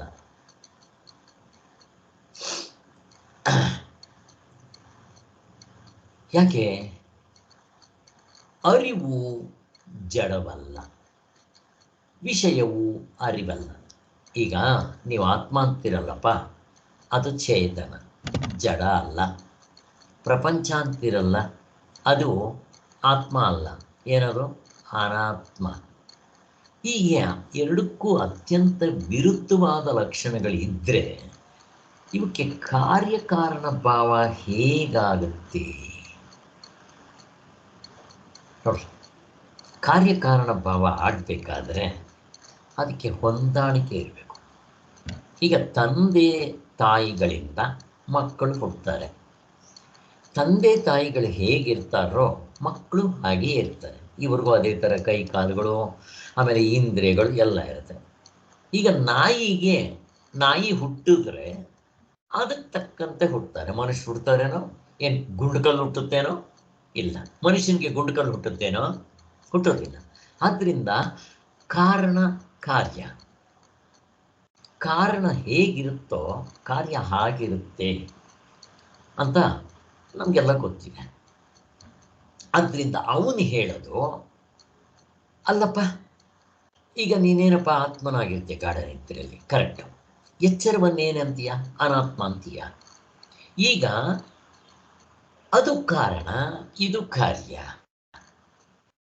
ಸೊ ಅಲ್ಲಿಗೆ ಕಾರಣ ಕಾರ್ಯಕ್ಕೆ ಕಾರ್ಯವಾಗಿ ಪ್ರಪಂಚ ಏನು ತೋರ್ತಾ ಇದೆಯೋ ಅದಕ್ಕೆ ಅದು ಕಾರಣ. ಈಗ ಮನುಷ್ಯನ ಹೊಟ್ಟೆಯಲ್ಲಿ ಮನುಷ್ಯರು ಹುಟ್ಟುತ್ತಾರೆ, ಕಲ್ಲು ಹುಟ್ಟುತ್ತೇನೋ? ಹುಟ್ಟೋದಿಲ್ಲ. ಆದ್ದರಿಂದ ಈ ಗಾಢನಿದ್ರೆಯಲ್ಲಿ ಆತ್ಮನಾಗಿರೋನು ಅನಾತ್ಮವಾಗಿ ಹೆಂಗೆ ಹುಡ್ತಾರೆ? ಇವನ್ ಪ್ರಶ್ನೆ ಇದು. ಇದಕ್ಕೆ ನಾನು ನಿಮ್ಮನ್ನು ಪ್ರಶ್ನೆ ಕೇಳ್ತಾ ಇದ್ದೇನೆ, ನಿಮ್ಗೆ ಉತ್ತರ ಏನಿದಕ್ಕೆ? ಅವನು ಕೇಳ್ತಾ ಇದ್ದಾನೆ ಪ್ರಶ್ನೆ, ಕಾರ್ಯಕಾರಣಕ್ಕೆ ಹೊಂದೋದಿಲ್ವಲ್ಲ ಅಂತ. ಇದಕ್ಕೆ ನಿಮ್ಮ ಉತ್ತರ ಏನು? ಅವನು ಯಾಕೆ ಹಿಂಗೆ ಕೇಳ್ತಾ ಇದ್ದಾನೆ? ಹಿಂಗೆ ಕೇಳಬೇಕಾದ್ರೆ ಕಾರಣ ಏನು? ಕಾರಣದಿಂದ ಕಾರ್ಯ ಹುಟ್ಟುತ್ತೆ ಅಂತ ಮಾಡ್ಕೊಂಡ್ಬಿಟ್ಟಿದ್ದಾನೆ ದಡ್ಡ. ನಮ್ಮಲ್ಲಿ ಏನು ಹೇಳ್ತೀವಿ? ಆತ್ಮನೂ ಯಾವುದರಿಂದ ಹುಟ್ಟಲಿಲ್ಲ, ಆತ್ಮನಿಂದಲೂ ಯಾವುದು ಹುಟ್ಟುವುದಿಲ್ಲ. ಯಾಕೆ? ಎರಡಿದ್ರೆ ಅಲ್ಲ ಸ್ವಾಮಿ, ತಂದೆ ಮಕ್ಕಳು ಎರಡಿದ್ದಾರೆ. ಆ ಎರಡೂ ಬೇರೆ ಬೇರೆ ಇರೋದ್ರಿಂದ ಇವನಿಂದ ಇವನು ಹುಟ್ಟುತ್ತೆ. ಎರಡೆಲ್ಲಿದೆ ಇಲ್ಲಿ? ಅದ್ವೈತ ತತ್ವದಲ್ಲಿ ಇರೋದೇ ಒಂದಾಗಿರೋದ್ರಿಂದ ಇದು ಕಾರಣ, ಇದು ದ್ವೈತ ಎಲ್ಲಿದೆ? ನಾವು ತಪ್ಪಾಗಿ ತಿಳ್ಕೊಂಡಿದ್ದೀವಿ. ಅದಕ್ಕೋಸ್ಕರ ನಮ್ಮ ಶಾಸ್ತ್ರದಲ್ಲಿ ಹೇಳೋದೇನೋ ಮಾಯಾ ಸತ್ಕಾರ್ಯವಾದ. ಆತ್ಮನೇ ಹುಟ್ಟಿತು ಅಂತನಲ್ಲ, ಪ್ರಪಂಚವಾಗಿ ತೋರಿಕೊಂಡಿತು. ತೋರ್ಕೊಳ್ಳೋದಕ್ಕೂ ಹುಟ್ಟೋದಕ್ಕೂ ವ್ಯತ್ಯಾಸ ಇಲ್ವಾ? ಹಗ್ಗವೇ ಹಾವಾಗಿ ತೋರ್ತು. ಹುಟ್ಟ ಹಗ್ಗ ಕಾರಣ, ಹಾವು ಕಾರ್ಯ. ಒಂದರ್ಥದಲ್ಲಿ ಹೇಳ್ತೀವಿ. ಆದರೆ ಹಗ್ಗ ಅಚೇತನ, ಹಾವು ಚೇತನ. ಸ್ವಾಮಿ, ಅಚೇತನದಿಂದ ಚೇತನ ಎಲ್ಲಾದರೂ ಹುಟ್ಟುತ್ತ ಸ್ವಾಮಿ? ಮತ್ತೆ ಕಾರ್ಯಕಾರಣ ಹೇಳ್ತೀರಲ್ಲ, ನಾವು ಹೇಳಿದ್ದು ಕಾರಣ ಅಂತಂದರೆ ಹಾವು ಅಂತ ನೀನು ಭ್ರಮೆ ಮಾಡ್ಕೊಳ್ಳೋದಿಕ್ಕೆ ಕಾರಣ ಅಂತಂದ್ರೆ ಹೊರತು ಹಗ್ಗದಿಂದ ಹಾವು ಹುಟ್ಟುತ್ತೆ ಅಂತ ಹೇಳಿದ್ವಾ? ಹಾಗೆ ಆತ್ಮನಿಂದ, ಆತ್ಮ ಚೇತನ, ಪ್ರಪಂಚ ಅಚೇತನ. ನಾವು ಕಾರ್ಯಕಾರಣ ಭಾವ ಹೇಳ್ತೀವ? ಹೇಳೋದೇ ಇಲ್ಲ. ಮತ್ತು ನಾವೇನು ಹೇಳ್ತೀವಿ? ಆತ್ಮನೇ ಪ್ರಪಂಚವಾಗಿ ತೋರಿಕೊಳ್ತಾ ಇದ್ದಾನೆ ಅಷ್ಟೇ. ತೋರೋದಕ್ಕೂ ಹುಟ್ಟಿದ ಅಂತ ಹೇಳೋದಕ್ಕೂ ವ್ಯತ್ಯಾಸ ಇಲ್ವೇನಪ್ಪ? ಹಾಗೆ ಆದ್ದರಿಂದ ಹಾಗಾಗಿದೆ. ತನ್ನ ತಂದೆ ತಾಯಿಗಳಿಂದ ಮಕ್ಕಳು ಹುಟ್ಟಿದ್ರು, ತೋರ್ಕೊಂಡ್ರು ಅಂತೀವ. ಇಲ್ಲಿ ಎಷ್ಟು ವ್ಯತ್ಯಾಸ ಇದೆ ನೋಡ್ರಿ. ಅದಕ್ಕೋಸ್ಕರ ಅವನು ಕಾರ್ಯಕಾರಣ ಭಾವ ಎಲ್ಲ ತಗೊಂಬಂದು ಇಲ್ಲಿ ಹೇಳ್ತಾ ಇದ್ದಾನೆ. ನಾವು ಕಾರ್ಯಕಾರಣ ಭಾವ ಎಲ್ಲಾದರೂ ಹೇಳ್ತೀವ? ದ್ವೈತದಲ್ಲಿ ಕಾರ್ಯಕಾರಣ ಭಾವ ಹೊಂದುತ್ತೆ. ಅದ್ವೈತದ ಎರಡು ಎಲ್ಲಿದ್ರೆ ಇದು ಕಾರಣ, ಇದು ಕಾರ್ಯ. ಈಗ ಇಲ್ಲೇ ನೋಡ್ರಿ, ನಿಮ್ಗೆ ಇನ್ನೂ ಒಂದು ಸ್ಪಷ್ಟತೆ ಬರೋದಿಕ್ಕೆ, ಬೀಜದಿಂದ ಮರ, ಮೊಟ್ಟೆಯಿಂದ ಕೋಳಿ, ಮತ್ತೆ ಈ ಮನುಷ್ಯ ತಂದೆ ತಾಯಿಗಳಿಂದ ಮಕ್ಕಳು ಅಂತ ಇಟ್ಕೊಳ್ರಿ. ಅಲ್ಲ, ಇಲ್ಲಿ ನಾವು ಹುಟ್ಟೋದಕ್ಕೆ ಕಾರಣ ಏನು? ತಂದೆ ತಾಯಿಗಳು ಸರಿ. ಅದಕ್ಕೆ ಕಾರಣ ಏನು? ಪಾಪ ಪುಣ್ಯಗಳು, ಕರ್ಮ ಥಿಯರಿ. ಪುನರ್ಜನ್ಮದ ವಿಚಾರ ಹೇಳಿದ್ನಲ್ಲ, ಪುನರ್ಜನ್ಮ ಆಗುತ್ತೆ ಅಂದರೆ ಕರ್ಮ ಥಿಯರಿ, ಪ್ರಾರಬ್ಧ ಕರ್ಮ ಅಂತ. ಅಲ್ಲಿಗೆ ಈಗ ಮೊದಲು ಯಾವುದು? ಈಗ ಬೀಜ ಫಸ್ಟ್, ಮರ ಫಸ್ಟ್. ಈಗ ಮೊದಲು ಯಾವುದಿತ್ತು ಸ್ವಾಮಿ? ಸ್ವಲ್ಪ ಹೇಳಿ ನೋಡೋಣ. ಬೀಜ ಮೊದಲು ಇತ್ತು ಅಂತಂದ್ರೆ ಮರದಿಂದ ಬೀಜ ಬರಬೇಕು. ಮರ ಇಲ್ಲದೆ ಬೀಜ ಹೆಂಗೆ ಬರುತ್ತೆ? ಬರಕ್ಕಾಗೋದಿಲ್ಲ. ಮರ ಮೊದಲು ಇತ್ತು ಅಂದ್ರೆ ಬೀಜ ಇಲ್ಲದೆ ಮರ ಹೆಂಗೆ ಬರುತ್ತೆ? ಹೆಂಗಿದೆ ನೋಡ್ರಿ. ಹೀಗೆ ಅದಕ್ಕೋಸ್ಕರನೇ ಈ ಕ್ರಿಶ್ಚಿಯನ್ ಧರ್ಮದಲ್ಲಿ ಈ ಕನ್ಫ್ಯೂಷನ್ ಬರಬಾರ್ದು ಅಂತ ಸಾರಿ, ಜೀಸಸ್ಸು ಮಹಾಪ್ರಳಯ ಆಗುತ್ತೆ ಅಂತಂದಾಗ ಆ ಬೋಟ್ನ ದೋಣಿಯಲ್ಲಿ ಒಂದು ಮೇಕೆ, ಒಂದು ಮನುಷ್ಯನ, ಒಂದು ಗಂಡು ಹೆಣ್ಣು ಮನುಷ್ಯನ, ಮತ್ತಿನ್ನು ಗಿಡ ಒಂದನ್ನ ತಗೊಂಡು ಹೋಗ್ಬಿಟ್ಟಂತೆ. ಹೋಗ್ಬಿಟ್ಟಿದ್ದೆ ಬೇರೆ ಕಡೆ, ಎಲ್ಲಿ ಪ್ರಳಯ ಆಗುತ್ತೋ ಅಲ್ಲಿ ಬಿಟ್ಟು ಬೇರೆ ಕಡೆಗೆ ಹೋದಂತೆ. ಹೋಗ್ಬಿಟ್ಟು ಲೆಟ್ ದಿ ಸನ್ ಕಮ್ ಅಂತಂದಂತೆ. ಅವಾಗ ಸೂರ್ಯ ಬಂದಂತೆ. ಸೃಷ್ಟಿ ಹಂಗೆ ಹೇಳ್ತಾರೆ ಅಂತ ಅವರು ಹೇಳ್ತಾ ಇರ್ತಾರೆ. ಬಂದತ್ತ ಸ್ವಾಮಿ ಅದೇನ ಹತ್ರ ಹಿಡಿಯಲು ಗೊತ್ತಿಲ್ಲ, ಅಥವಾ ಜೋಕ್ ಕೇಳಿದ್ದಾರೆ ನನಗೆ ಗೊತ್ತಿಲ್ಲ. ಆದ್ದರಿಂದ ಈ ಕಾರ್ಯಕಾರಣ ಭಾವ ಹೊಂದೋದಿಲ್ಲ. ಅದಕ್ಕೋಸ್ಕರ ನಮ್ಮಲ್ಲಿ ಸೃಷ್ಟಿಕ್ರಮ ನಿಜವಾಗ್ಲೂ ಪ್ರಪಂಚ ಸೃಷ್ಟಿಯಾಗಿದೆ ಅಂತ ಹೇಳಕ್ ಬಂದಿಲ್ಲ. ನಮಗೆ ಆತ್ಮತತ್ವದಲ್ಲಿ ನಿಲ್ಲಿಸೋದಕ್ಕೋಸ್ಕರ ಸೃಷ್ಟಿ ವಿಚಾರವನ್ನ ಹೇಳಿದೆ. ಇದು ನಮ್ಗೆಲ್ರಿಗೂ ಗೊತ್ತಿದೆ. ಆದ್ದರಿಂದ ಇಲ್ಲಿ ಕಾರ್ಯಕಾರಣ ಹೊಂದೋದಿಲ್ಲ. ಅವನು ಅದನ್ನು ಹಿಡ್ಕೊಂಡು ಆಳ್ತಾ ಇದ್ದಾನೆ. ಇಲ್ಲಿಯೂ ಇರುವಿನ ವಿಚಾರದಲ್ಲಿ ನೋಡ್ರಿ, ಈಗ ಅವನಿಗೆ ಏನು ಬಂತು ಅದನ್ನ ಇರುವಿನ ವಿಚಾರದಲ್ಲೆಲ್ಲ ಹೇಳಿದ್ದಾರೆ. ಈಗ ನಾನು ಅದನ್ನು ನಿಮ್ಗೆ ಎಕ್ಸ್ಪ್ಲೈನ್ ಮಾಡಿದ್ದೀನಿ. ನಿಮ್ಗೆ ಇವಾಗ ಚೆನ್ನಾಗಿ ಅರ್ಥ ಆಗುತ್ತೆ. ಇರುವು, ಅರಿವು, ಆನಂದ ಮೂರಕ್ಕೂ ಒಂದೇ, ತಲೆಗೆಲ್ಲ ಒಂದೇ ಮಂತ್ರ. ನಾವು ನಿದ್ರೆ ಮಾಡುತ್ತಿರುವಾಗ ಕನಸಿನ ಅರಿವುಗಳು, ವಿಷಯಗಳು ಬೇರೆಯಾಗಿ ಇದ್ದುಕೊಂಡಿರುವುದೆಂದು ನಾವುಗಳು ಯಾರು ಭಾವಿಸೋದಿಲ್ಲ ಅಲ್ವಾ? ಈಗ ನಿದ್ರೆ ಮಾಡುವಾಗ, ಕನಸು ಕಾಣುವಾಗ ಕನಸಿನಲ್ಲಿ ಇದ್ದಿದ್ದೆಲ್ಲ ಈಗ ಎಚ್ಚರ ಹೆಂಗಿರುತ್ತೋ ಹಂಗೆ ಇರುತ್ತೆ. ಇದು ಫಸ್ಟ್ ಶೋ, ಸೆಕೆಂಡ್ ಶೋ ಸತ್ಯವಾಗಿರುತ್ತೆ. ಈಗ ಎಷ್ಟು ಸತ್ಯವಾಗಿರುತ್ತೋ ಅಷ್ಟೇ 100% ಸತ್ಯವಾಗಿರುತ್ತೆ. ಎಲ್ಲಿವರೆಗೂ? ಈಗ ನೀವು ಕನಸು ಕಾಣ್ತಾ ಇದ್ದಾಗ ಎಚ್ಚರ ಅಂತ ಅನ್ನೋದು ಸತ್ಯ ಅಲ್ಲಿದೆ. ನಾನು ನಿದ್ದೆಗೆ ಹೋಗಿ ಈಗ ಕನಸಿಗೆ ಬಂದಿದ್ದೀನಿ ಅನ್ಸುತ್ತ ಸ್ವಾಮಿ? ಇಷ್ಟೆಲ್ಲ ಅನ್ಸುತ್ತಾ? ಅನ್ಸಲ್ಲ. ಚೆನ್ನಾಗಿ ಯೋಚನೆ ಮಾಡ್ರಿ.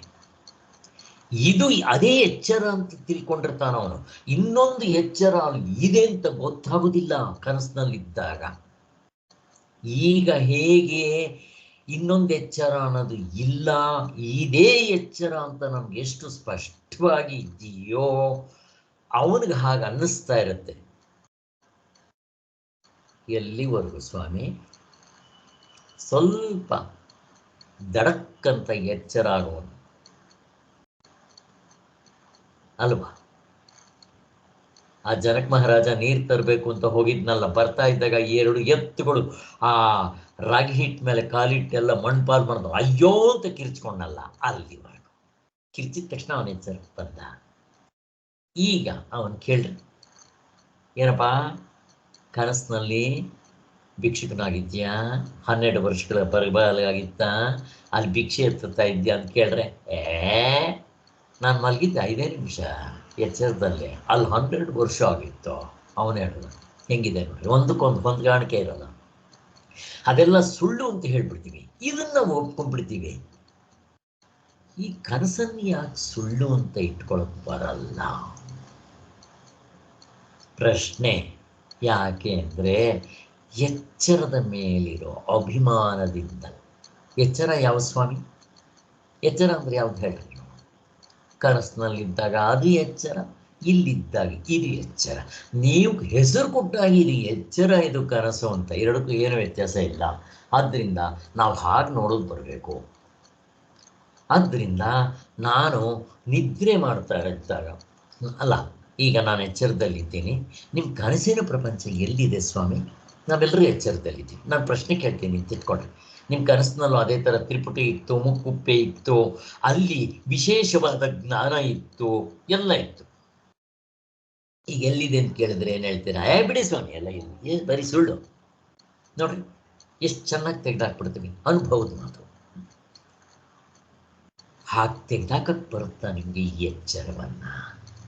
ಈ ಎಚ್ಚರ ಎಷ್ಟು ಸತ್ಯ ಅಂತ ಹೇಳ್ತಿದ್ದೆ. ಬಿಡಿ ಸ್ವಾಮಿ, ಇದು ಕನಸಿನಂಗೆ ಸ್ವಾಮಿ ಅಂತ ನೋಡೋದು ಬರಬೇಕು. ಥಿಯರಿಟಿಕಲ್ ಅಲ್ಲ, ಪ್ರಾಕ್ಟಿಕಲ್ ಆಗಿ ಅದು ಬಂತು ಅಂತಂದರೆ ನಿಮಗೆ ವೈರಾಗ್ಯ ಚೆನ್ನಾಗಿ ಬಂದಿದೆ ಅಂತ ಒಂದು. ಎರಡನೇದು, ಮುಕ್ತರಾಗ್ಬಿಟ್ರೆ ಇಲ್ಲಿ ಏನಾದರೂ ನಿಮಗೆ ಕಿಂಚಿತ್ ಕಾಮಕ್ರೋಧ ಬರಬಾರ್ದು. ಇದು ಮೆಷರಿಂಗ್ ಟೇಪ್, ನೀವು ಇಲ್ಲಿಟ್ಕೋಬೇಕು.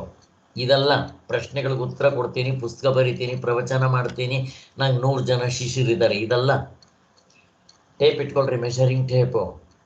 ನಿಮ್ಮ ಮನಸ್ಸಿನಲ್ಲಿ ಎಷ್ಟು ಕಾಮಗಳಿದೆ, ಎಷ್ಟು ಕ್ರೋಧವಿದೆ, ಕಾಮ ಕ್ರೋಧ ಲೋಭ ಮೋಹ ಮದ ಮಾತ್ಸರ್ಯಗಳು ಎಷ್ಟಿದೆ, ದೈವಿ ಗುಣಗಳು ಎಷ್ಟು ಬೆಳೆದಿದೆ, ಅವುಗಳನ್ನ ಬೆಳೆಸಿದ್ರೆ ಇವು ಕಡಿಮೆ ಆಗ್ತಾ ಬರುತ್ತೆ.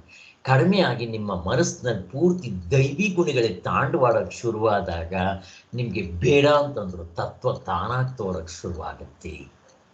ಹೇಗಿದೆ ನೋಡ್ರಿ. ಅದಕ್ಕೆ ಸಹಕಾರಿ ಸಾಧನೆಗಳು ಸೂಕ್ಷ್ಮವಾದ ಸಾಧನೆಗಳು.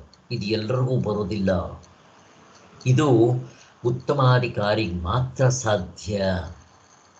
ಕರ್ಮಯೋಗ ಮಾಡ್ಬೋದು, ಅಕಸ್ಮಾತ್ ಜಪ ಮಾಡ್ಬೋದು, ನಮ್ಮ ದುರಾದೃಷ್ಟಕ್ಕೆ ಅದೇ ಮಾಡೋದಿಲ್ಲ. ಇನ್ನು ಮೇಲೆ 2ನೇ ಅಂತಸ್ತಿನಲ್ಲಿರೋ ಸಹಕಾರಿ ಸಾಧನೆಗಳು ಯಾರು ಮಾಡ್ತಾರೆ? ಇನ್ನು 3ನೇ ಅಂತಸ್ತಿನಲ್ಲಿರೋ ಶ್ರವಣ ಮನನ ಧ್ಯಾನ ಔಟ್ ಆಫ್ ಕ್ವಶನ್. ಕೇಳ್ತಾ ಇರ್ಬೋದು, ನಾನು ನಿಜವಾದ ಶ್ರವಣ ಅಲ್ಲ.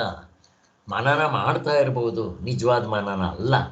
ಧ್ಯಾನ ಮಾಡ್ತಾ ಇರ್ಬೋದು, ನಿಜವಾದ ಧ್ಯಾನ ಅಲ್ಲ. ಹೇಗಿದೆ ನೋಡ್ರಿ, ಇಲ್ಲಿ ಗೊತ್ತಾಗುತ್ತೆ ನಮ್ಮ ಸಾಧನೆಗಳು ಏನು ಅನ್ನೋದು. ಸೊ ನಮ್ಮ ಆತ್ಮನಿಗಿಂತ ಬೇರೆಯಾಗಿ ಅವು ಇರುವುದೆಂಬುದಕ್ಕೆ ಯಾವ ಪ್ರಮಾಣ ಇದೆ ಸ್ವಾಮಿ? ಈಗ ಈ ಪ್ರಪಂಚ ತೋರ್ತಾ ಇದೆ, ಎಲ್ಲರೂ ಹೇಳ್ತೀವಿ ಪ್ರಪಂಚ ಇದೆ, ಹೇಗಿದೆ, ಸತ್ಯವಾಗಿದೆ.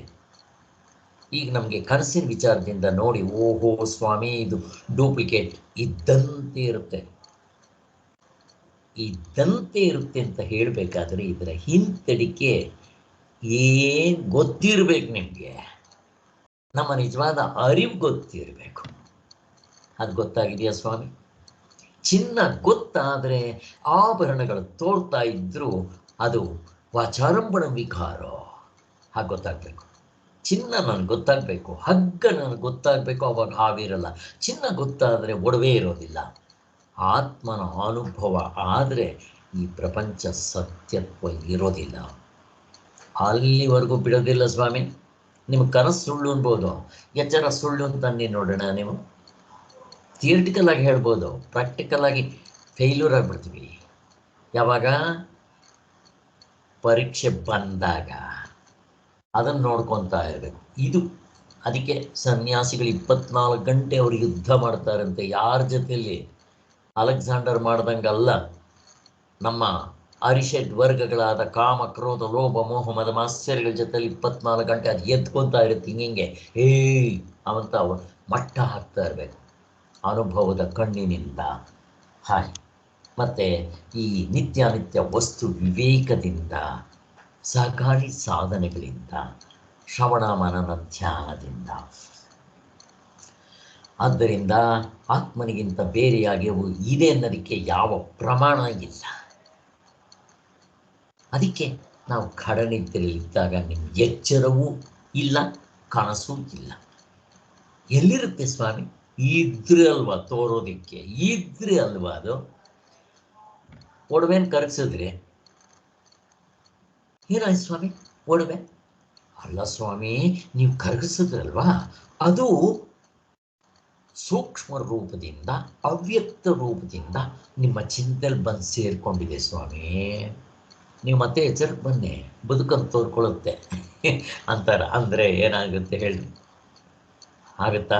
ಆಗೋದಿಲ್ಲ. ಹಾಗೆ ಈ ಯಾವ ಪ್ರಪಂಚವೂ ಕೂಡ ನಾನು ಗಾಢ ನಿದ್ರೆಯಲ್ಲಿ ಬಂದು ಸೇರೋದಿಲ್ಲ, ಎದ್ಮೇಲೆ ಬದುಕಂತ ತೋರೋದು ಇಲ್ಲ. ಇವನು ಒಪ್ಕೊಂಡ್ಬಿಡ್ತೀವಿ. ಬಟ್ ಮತ್ತೆ ಎಚ್ಚರ ಸತ್ಯ ಅಂತ ಸಂದರ್ಭ ಪರೀಕ್ಷೆ ಬಂದಾಗ ಫೇಲ್ಯೂರ್ ಆಗ್ಬಿಡ್ತೀವಿ. ಯಾಕೆ?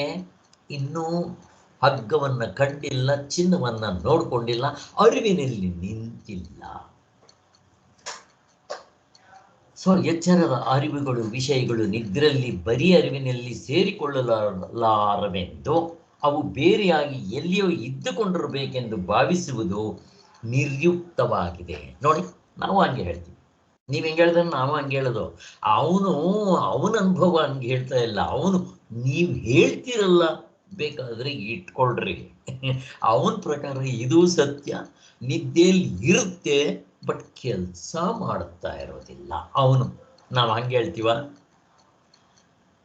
ನಿದ್ದೆಯಲ್ಲೂ ಇರೋದಿಲ್ಲ, ಕಾಣಿಸ್ನಲ್ಲಂತೂ ಇಲ್ವೇ ಇಲ್ಲ, ಎಚ್ಚರದಲ್ಲೂ ತೋರಿದ್ರು ಅದು ತೋರಿದಂತೆ ಇರುತ್ತೆ ಹೊರತು ನಿಜವಾಗ್ಲಿಲ್ಲ ಅಂತ ತಗೊಂತೀವಿ ನಾವು. ಈ ವಿಷಯದಲ್ಲಿ ಹೇಳಬೇಕಾದನ್ನೆಲ್ಲ ಹಿಂದೆ ಬೇಕಾದ ಸಲ ಹೇಳಿದೆ, ಮತ್ತೂ ಸಲ ಅದನ್ನೇ ಉತ್ತರ ಕೊಡೋದ್ರಿಂದ ಪ್ರಯೋಜನ ಇಲ್ಲ ಅಂತ ಸ್ವಾಮಿಗಳು ಹೇಳ್ಬಿಡ್ತಾರೆ. ನಾವು ಅರಿವುಗಳು, ಅವುಗಳ ವಿಷಯಗಳು ನಿದ್ರೆಯಲ್ಲಿ ನಮ್ಮೊಳಗೆ ಬಂದು ಸೇರಿಕೊಂಡಂತೆ ಅನುಭವವಿಲ್ಲವಲ್ಲ ಎಂಬ ಆಕ್ಷೇಪಕ್ಕೂ ಅಲ್ಲಿ ಹೇಳಿರುವಂತೆ ಉತ್ತರವನ್ನು ಊಹಿಸಬೇಕು. ನಾವಿದಕ್ಕೆ ಉತ್ತರ ಕೊಟ್ಬಿಟ್ಟಿದ್ದೀವಿ. ನಾನು ಮಲ್ಕೊಂಡ್ರೆ ಎಚ್ಚರದ ಬಿಟ್ಬಿಡಿ ಸ್ವಾಮಿ, ನಾನು ಮಲ್ಕೊಂಡು ನಿದ್ದೆಗೆ ಹೋಗ್ತೀನಿ. ಕನಸಿನಲ್ಲಿರೋ ಪ್ರಪಂಚ ನಿದ್ದೆಗೆ ಬಂದು ಬೀಜ ರೂಪದಲ್ಲಿ ಇರುತ್ತೆ. ಯಾರಾದರೂ ಒಪ್ಕೊತೀರಾ? ಅಶ್ವಥ್ ನಾರಾಯಣ ಅವರು, ನೀವು ಒಪ್ಕೊತೀರಾ ಸರ್? ನಾನು ಮಲಗಿದಾಗ, ನಿದ್ರೆಯಲ್ಲಿದ್ದಾಗ ಕನಸಿನ ಪ್ರಪಂಚ ಅಲ್ಲಿ ಬಂದಿದ್ದೆ ಬೀಜ ರೂಪದಲ್ಲಿ, ಹುತ್ತದಲ್ಲಿ ಹಾವು ಹೋದಂಗೆ ಬಂದು ಸೇರ್ಕೊಂಡಿರುತ್ತ ಸರ್? ಇಲ್ಲ. ನೋಡಿ ಸರ್, ಎಷ್ಟು ಜನ ಆನ್ಸರ್ ಮಾಡ್ತೀರಾ? Good, very good sir. ನೀವು ಚೆನ್ನಾಗಿ ಅರ್ಥ ಮಾಡ್ಕೊತಾ ಇದ್ದೀರಾ ಅಶ್ವಥ್ ನಾರಾಯಣ ಅವರೇ. ನಿಮ್ಮನ್ನ ತಿರ್ಗ ಪ್ರಶ್ನೆ ಕೇಳ್ತೀನಿ. ಹಾಗಾದ್ರೆ ಎಚ್ಚರದ ಪ್ರಪಂಚ ನಾನು ನಿದ್ದೆನಲ್ಲಿದ್ದಾಗ ಬಂದು ಬೀಜ ರೂಪದಲ್ಲೋ ಅಥವಾ ಸೂಕ್ಷ್ಮ ರೂಪದಲ್ಲಿ ಸೇರಿರುತ್ತೆ ಸರ್? ಅಶ್ವಥ್ ನಾರಾಯಣ ಅವರೇ, ನಿಮ್ಮನ್ನೇ ಕೇಳ್ತಾ ಇದ್ದೀನಿ. ಹೇಳಿ ಸರ್. ಕನಸಿಂದ ಹೇಳಿದ್ರಿ. ಈ ಕನಸಿನ ಪ್ರಪಂಚ ನಾನು ಎಚ್ಚರಕ್ಕೆ ಬಂದಾಗಲೇ ಇಲ್ಲ ಅಂದ್ಬಿಡ್ತೀವಿ, ಕರೆಕ್ಟಾ? ಈಗ ನಾನು ನಿದ್ದೆ ಮಾಡ್ತಾ ಇದ್ದೀನಿ ಅಂತ ಇಟ್ಕೊಳ್ಳಿ. ನಿಮ್ಮನ್ನ ನಾನು ಪ್ರಶ್ನೆ ಕೇಳ್ತೀನಿ, ನಿಮ್ಮನ್ನ ಕನಸಿನ ಪ್ರಪಂಚ ನಿದ್ದೆ ಒಳಗಡೆ ಬಂದಿರುತ್ತಾ ಅಂತ. ನೀವು ಇವಾಗ ತಾನೇ ಹೇಳಿದ್ರಿ ಇಲ್ಲ ಸಾರ್ ಅಂತ, ಕರೆಕ್ಟಾ? ಹಾಗಾದ್ರೆ ಎಚ್ಚರದ ಪ್ರಪಂಚ ನಿಮ್ ನಿದ್ದೆಯಲ್ಲಿ ಬಂದಿರುತ್ತಾ? ಪ್ರಶ್ನೆ. ಎಚ್ಚರದ ಪ್ರಪಂಚ ಅಂದ್ರೆ ಒಂದು ವಿಧದಲ್ಲಿ ಬಂದಿರುತ್ತೆ. ಅಲ್ಲಿರೋ ಪ್ರಪಂಚ ಒಂದು ನಾವು ಎಚ್ಚರವಾಗಿದ್ದೀವಿ ಅನ್ನೋ ಒಂದು ಇದರಲ್ಲಿ ಇರುತ್ತೆ ಅದು. ಸೊ ಹಾಗೆ ಪಾಪ ಮೊದಲು ಕೇಳೋರಿಗೆ ನೋಡ್ರಿ ಎಷ್ಟು ಕಷ್ಟ ಇರುತ್ತೆ ಹಂಗೆ ಹಿಡ್ಕೊಳ್ಳೋದು. ಅದರಿಂದ ಹಾಗೆ ಅನ್ಸುತ್ತೆ ನೋಡ್ರಿ, ಕನ್ಸಿಂದ ಒಪ್ಕೊಂಡ್ಬಿಡ್ತೀವಿ, ಬಟ್ ಎಚ್ಚರದ ಪ್ರಪಂಚ ಒಂದು ವಿಧದಲ್ಲಿ ಇರುತ್ತೆ, ಹೀಗೆ ನಾವು ನೋಡ್ತಾ ಇರ್ತೀವಿ. ಬಟ್ ಇದಕ್ಕೆ ಇನ್ನೂ ಸ್ವಲ್ಪ ಚೆನ್ನಾಗಿ ವಿಚಾರ ಕೇಳ್ತಾ ಮಾಡ್ತಾ ಬಂದರೆ ನಮಗಿದು ಸ್ಪಷ್ಟತೆ ಆಗುತ್ತೆ. ಇರಲಿ ಸರ್, ನೀವೇನು ಯೋಚನೆ ಮಾಡಬೇಕಾಗಿಲ್ಲ. ನೀವು ಆನ್ಸರು ಕನಸಿಂದ ಕರೆಕ್ಟು, ಎಚ್ಚರದ ಪ್ರಪಂಚ ಎಲ್ಲಿಯೂ ಇರಲ್ಲ. ಮತ್ತೆ ಚಿಂತೆ ಮಾಡ್ತಾ ಇದ್ರೆ ಇದು ಹೀಗೆ ಅದು ಸ್ಪಷ್ಟ ಆಗುತ್ತೆ. Very good. ಸೈಲೆಂಟ್ ಮೋಡ್ಗೆ ಹಾಕ್ಬಿಡಿ ಸರ್. ಅಲ್ಲಿಗೆ ನಮ್ಮೊಳಗೆ ಬಂದು ಸೇರಿಕೊಂಡಂತೆ ಅನುಭವವಿಲ್ಲ ಎಂಬ ಆಕ್ಷೇಪಕ್ಕೂ ಅಲ್ಲಿ ಹೇಳಿರುವಂತೆ ಉತ್ತರವನ್ನು ಅದಾಯ್ತಲ್ಲ. ಇನ್ನು ಅರಿವಿಗಿಂತ ವಿಷಯಗಳು ವಿಲಕ್ಷಣವಾಗಿರುವುದರಿಂದ ಬರಿಯ ಅರಿವೇ ಅರಿವುಗಳಾಗಿಯೂ ವಿಷಯಗಳಾಗಿಯೂ ಒಡೆದುಕೊಂಡಿವೆ ಎಂದು ಹೇಗೆ ನಂಬೋಣ ಎಂಬ ಪ್ರಶ್ನೆಗೆ ಉತ್ತರ ಅಂದರೆ ಅವನ ಪ್ರಶ್ನೆ ಇನ್ನೊಂದಿತ್ತು. ಅವನೇನು ಹೇಳೋದು, ಸರಿ ಈಗ ಎದ್ದ ಮೇಲೆ ಈ ಪ್ರಪಂಚ ಹೀಗೆ ತೋರುತ್ತಲ್ಲ, ಅದು ಎದ್ದ ಮೇಲೆ ಗಾಢನಿದ್ರೆಯಲ್ಲಿ ಬರೀ ಅರಿವಾಗಿತ್ತು. ಎದ್ದ ಮೇಲೆ ಈ ಪ್ರಪಂಚ ಹಿಂಗೆ ತೋರುತ್ತಲ್ಲ, ಹಾಗೇನಾಗುತ್ತೆ ಅವಾಗ ಅರಿವೇ ಬರೀ ಅರಿವೇ ಈ ಪ್ರಪಂಚವಾಗಿ ತೋರ್ತಾ ಇವೆ ಅಂತ ನಂಬೋಣ ಅನ್ನೋ ಒಂದು ಪ್ರಶ್ನೆಗೆ ಇವು ಉತ್ತರ ಕೊಡಬೇಕು. ಬರಿಯ ಅರಿವಿನಿಂದ ಬಿಡಿ ಅರಿವುಗಳು ಅವುಗಳ ವಿಷಯಗಳು ಹುಟ್ಟಿ ಬಂದಿದೆಯೇನು ನಾವು ಹೇಳೋದಿಲ್ಲ. ಇದನ್ನೇ ಅವನು ಹುಟ್ಟಿದೆ ಅಂತ ಅನ್ಕೊಂಡ್ಬಿಡ್ತಾನೆ. ಅದಕ್ಕೆ ಕಾರ್ಯಕಾರಣ ಭಾವ ಹೇಳ್ತಾನೆ. ತಂದೆ ತಾಯಿಗಳಿಂದ ಮಕ್ಕಳು ಹುಟ್ಟದಂಗೆ, ನಾಯಿಯಿಂದ ನಾಯಿಗಳು ಹುಟ್ಟದಂಗೆ, ಪ್ರಾಣಿಗಳಿಂದ ಪ್ರಾಣಿಗಳು ಹುಟ್ಟದಂಗೆ ಅವನು ಹಿಂಗೆ ಹೇಳ್ತಾನೆ, ನಾವು ಹುಟ್ಟುತ್ತೀವಿ ಅಂತ ಹೇಳ್ತಾ ಆ ಮನೆ ಹೀಗೆ ತೋರ್ಕೊತಾ ಇದ್ದಾನೆ. ಅವಸ್ಥೆ ಅಂದ್ರೆ ಅರ್ಥ ಏನು? ಎಚ್ಚರ ಕನಸು ನಿದ್ದೆ. ಪರಮಾತ್ಮನು ತೋರಿಕೊಳ್ಳುವ ಬಗೆ ಚಿನ್ನ ಒಡವೆಗಳಾಗಿ ತೋರಿಕೊಳ್ಳುವ ಬಗೆ ಅಷ್ಟೇ ಅಲ್ವಾ ನಾವು ಹೇಳೋದು. ಎಷ್ಟು ಅರ್ಥ ಇದೆ ನೋಡ್ರಿ. ಆದ್ದರಿಂದ ಅವನು ಹೇಳೋದೇನು ಅಂದರೆ ಆ ಬರೀ ಅರಿವೇ ಇದಾಗ ಹುಟ್ಟುಬಿಡುತ್ತಿಲ್ಲಿ ಅಂತ ಹಾಗೆ ಹೇಳ್ತಾ ಇದ್ದಾನೆ. ಆದ್ದರಿಂದ ಅದು ಹೊಂದೋದಿಲ್ಲ. ಅದಕ್ಕೆ ನಾವು ಹೇಳಿದ್ದು ಚೆನ್ನಾಗಿ ಗಟ್ಟು ಮಾಡಬೇಕು. ಕೆಲವೊಂದು ಪ್ರಿಂಟ್ಸ್ ಇರುತ್ತೆ, ಗಟ್ಟು ಮಾಡಿಬಿಡ್ಬೇಕು. ಆತ್ಮನು ಯಾವುದರಿಂದ ಹುಟ್ಟೋಲ್ಲ, ಆತ್ಮನಿಂದಲೂ ಯಾವುದು ಹುಟ್ಟೋದಿಲ್ಲ. ಅದ್ವೈತದಲ್ಲಿ ಹುಟ್ಟುತ್ತೆ ಅಂದರೆ ಅರ್ಥ ಎಂತದ್ದು ಇರೋದೇ ಒಂದಿದ್ರೆ ಯಾರಿಂದ ಯಾರು ಹುಟ್ಟಬೇಕು? ಬೀಜ ಮರ, ಮೊಟ್ಟೆ ಕೋಳಿ, ಮತ್ತು ತಂದೆ ತಾಯಿಗಳು ಮಕ್ಕಳು ಎರಡು ಇರ್ತಾರೆ. ಅವರಿಂದ ಇವರು ಹುಟ್ಟಬೇಕು, ಇವೆಲ್ಲ ಸರಿ ಒಪ್ಕೋಣ. ಇಲ್ಲಿ ಅದ್ವೈತ ತತ್ವದಲ್ಲಿ ಗಾಢನಿದ್ರೆಯಲ್ಲಿ ಅದು ಒಂದೇ ಇದ್ದರೆ ಯಾರಿಂದ ಹುಟ್ಟಬೇಕು ಸ್ವಾಮಿ? ಆ ಪ್ರಶ್ನೆ ಬರೋದಿಲ್ಲ. ಚೆನ್ನಾಗಿ ಇದನ್ನು ಗಟ್ಟು ಮಾಡಿಬಿಡ್ಬೇಕು. ಕೆಲವು ಗಟ್ಟು ಮಾಡ್ಕೊಂಡ್ಬಿಡ್ಬೇಕು ಮನಸ್ಸಿನಲ್ಲಿ. ಅದನ್ನು ಇಟ್ಕೊಂಡು ಇದಕ್ಕೆ ಆನ್ಸರ್ ಹುಡ್ಕಕ್ಕೆ ಹೋಗ್ಬೇಕು ಸ್ಟಾರ್ಟಿಂಗ್ನಲ್ಲಿ. ಆಮೇಲೆ ಅವೆಲ್ಲ ಏನೂ ಬೇಕಾಗಿಲ್ಲ. ನಮಗೆ ಪಕ್ಕ ಆಗಿಬಿಟ್ಟಾಗ ಡೈರೆಕ್ಟ್ ಆ ಆನ್ಸರ್ ಇಂಟ್ಯೂಷನಿಂದ ತಗೊಂಡು ಕೊಡ್ತಾ ಇರ್ತೀವಿ. ಆದ್ದರಿಂದ ಬರೀ ಅರಿವಿಗೂ ಬಿಡಿ ಅರಿವುಗಳಿಗೂ ಕಾರ್ಯಕಾರಣ ಭಾವವೇನು ಇರೋದಿಲ್ಲ. ಗಾಢನಿದ್ರೆಯಲ್ಲಿ ಬರಿಯ ಅರಿವು ಆತ್ಮಸ್ವರೂಪ. ಇನ್ನು ದೃಶ್ಯ ಪ್ರಪಂಚ ಅಥವಾ ಎಚ್ಚರ ಕನಸುಗಳಲ್ಲಿ ಬಿಡಿ ಅರಿವುಗಳು ಅಥವಾ ಅನಾತ್ಮ. ಆತ್ಮನಿಂದ ಅನಾತ್ಮ ಹುಟ್ಟು ಅಂತ ಹೇಳ್ತಾರೆ ಸ್ವಾಮಿ, ಹೊಂದುತ್ತಾ. ಅದಕ್ಕೆ ಆತ್ಮ ಚೈತನ್ಯ, ಅನಾತ್ಮ ಅಚೇತನ. ಚೈತನ್ಯದಿಂದ ಅಚೇತನ ಹುಟ್ಟುತ್ತ ಸ್ವಾಮಿ. ಮನುಷ್ಯ ಚೇತನ, ಅವನಿಂದ ಗುಂಡುಕಲ್ಲು ಹುಟ್ಟುತ್ತ ಸ್ವಾಮಿ. ಗುಂಡುಕಲ್ಲು ಏನು? ಅಚೇತನ, ಬಿದ್ದಿರುತ್ತೆ ಒಂದು ಕಡೆ. ಹುಟ್ಟುತ್ತ ಸ್ವಾಮಿ. ಎಲ್ಲಾದ್ರೂ ಹುಟ್ಟಿದೆಯಾ? ಇರಲ್ಲ. ಆದ್ದರಿಂದ ಹಂಗೆ ಹುಟ್ಟೋದಿಲ್ಲ ಅಂತ ಅವನು ಕರೆಕ್ಟ್ ಅಲ್ಲ. ನಾವೇನೋ ಥರ ಹೇಳಲ್ಲ, ಅವ್ರು ಹೇಳ್ಕೊತಾ ಇದ್ದಾರೆ ಅಷ್ಟೇ, ಗೊತ್ತಿಲ್ಲದೆ ಇರೋ. ಎಲ್ಲರೂ ಹೇಳ್ತಾರೆ.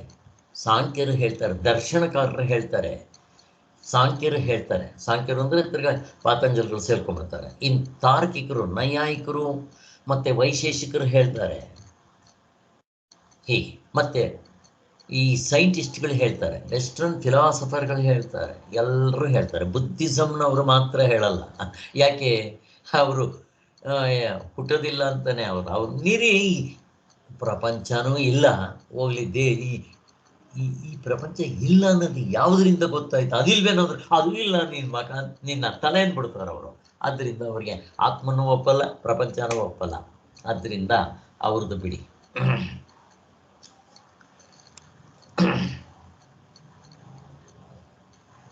ಆದ್ದರಿಂದ ಹಾಗಾದರೆ ಹೆಂಗೆ ಹೇಳ್ಬೋದು ನೀವು?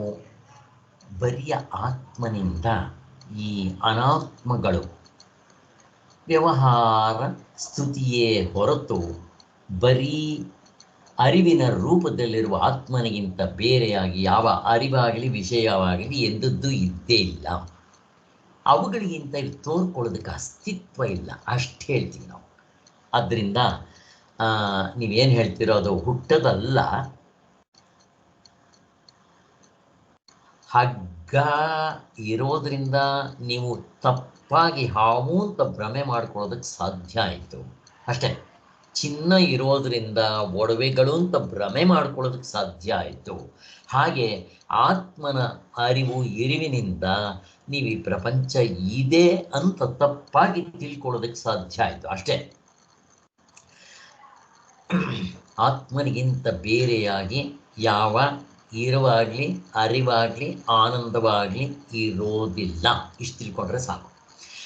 ತನಿನಿದ್ರೆಯಲ್ಲಿರುವ ಬರಿಯ ಅರಿವೇ ಎಚ್ಚರದಲ್ಲಿಯೂ ಸಾಕ್ಷ್ಯ ರೂಪದಿಂದ ಅಚ್ಚಳಿದೇ ಇರುವುದರಿಂದ ಅದರ ಸಾಕ್ಷ್ಯವಾಗಿ ತೋರುವ ಅರಿವುಗಳು ವಿಷಯಗಳು ನಿಜವಾಗಿ ಅದರ ದೃಷ್ಟಿಯಿಂದ ಇಲ್ಲವೇ ಇಲ್ಲ. ಹೇಗೆ ಗಾಢನಿದ್ರೆಯಲ್ಲಿ ಬರೀ ಆತ್ಮ ಇರವು ಅರಿವು ಆನಂದ ಅಂತಾಗಿರುತ್ತೆ, ಅದು ಈ ದೃಶ್ಯ ಪ್ರಪಂಚ ಎಚ್ಚರ ಕನಸುಗಳಲ್ಲಿ ಇರುವಿನ ರೂಪದಲ್ಲಿ ವಸ್ತುಗಳು ಇವೆ. ಪ್ರಪಂಚ ಅರ್ಧ ಡಜನ್ ಇದೆ. ಯಾತ್ರಿಂದ ಗೊತ್ತಾಯಿತು? ಅರಿವಿನಿಂದ ಗೊತ್ತಾಯಿತು. ಅಲ್ಲಿ ಡೂಪ್ಲಿಕೇಟ್ ಅರಿವುಗಳಿರುತ್ತೆ. ಅಲ್ಲಿಗೆ ಈ ಅರ್ಧ ಡಜನ್ನ ಅನಾತ್ಮಕ ರೂಪದಲ್ಲಿ ತೋರ್ತಾ ಇರುತ್ತೆ, ಒಡವೆಗಳ ಥರ. ಇನ್ನು ಬರೀ ಅರಿವೇ ತ್ರಿಪುಟಿ ರೂಪದಲ್ಲಿ, ಮುಕ್ಕುಪ್ಪೆ ರೂಪದಲ್ಲಿ ಬಿಡೀ ಅರಿವಿಗಳಾಗಿ ತೋರ್ತಾ ಇರುತ್ತೆ.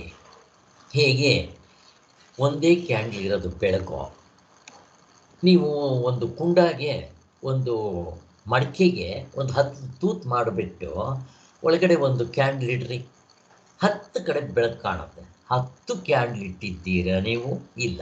ಹಾಗೆ ಗಾಢನಿದ್ರೆಯಲ್ಲಿ ಆ ಒಂದೇ ಇರೋ ಬೆಳಕು ಅರಿವು ಆತ್ಮನು ಈ ಎಚ್ಚರದಲ್ಲಿ ಇಂದ್ರಿಯದ ಅರಿವು ಮತ್ತು ಕರ್ಮೇಂದ್ರಿಯಗಳ ಜ್ಞಾನ ಅರಿವು ಅಥವಾ ಜ್ಞಾನೇಂದ್ರಿಯಗಳದು ಮನಸ್ಸಿಂದು ಬುದ್ಧಿದು ಚಿತ್ತದ್ದು ಅಹಂಕಾರದ್ದು ಹಿಂಗೆಲ್ಲ ಹೇಳಿ ಬೇರೆ ಬೇರೆ ಜನದ್ದು ಬೇರೆ ಬೇರೆ ಅಂತ ಹಿಂಗೆಲ್ಲ ನಾವು ಮಾಡ್ಕೊಂಡಿರ್ತೀವಿ ಅಷ್ಟೇ ಹೊರತು ಅಲ್ಲ ಹಾಗಿರೋದಿಲ್ಲ ಅನ್ನೋದನ್ನು ಹೇಳ್ತಾ ಇದ್ದಾರೆ.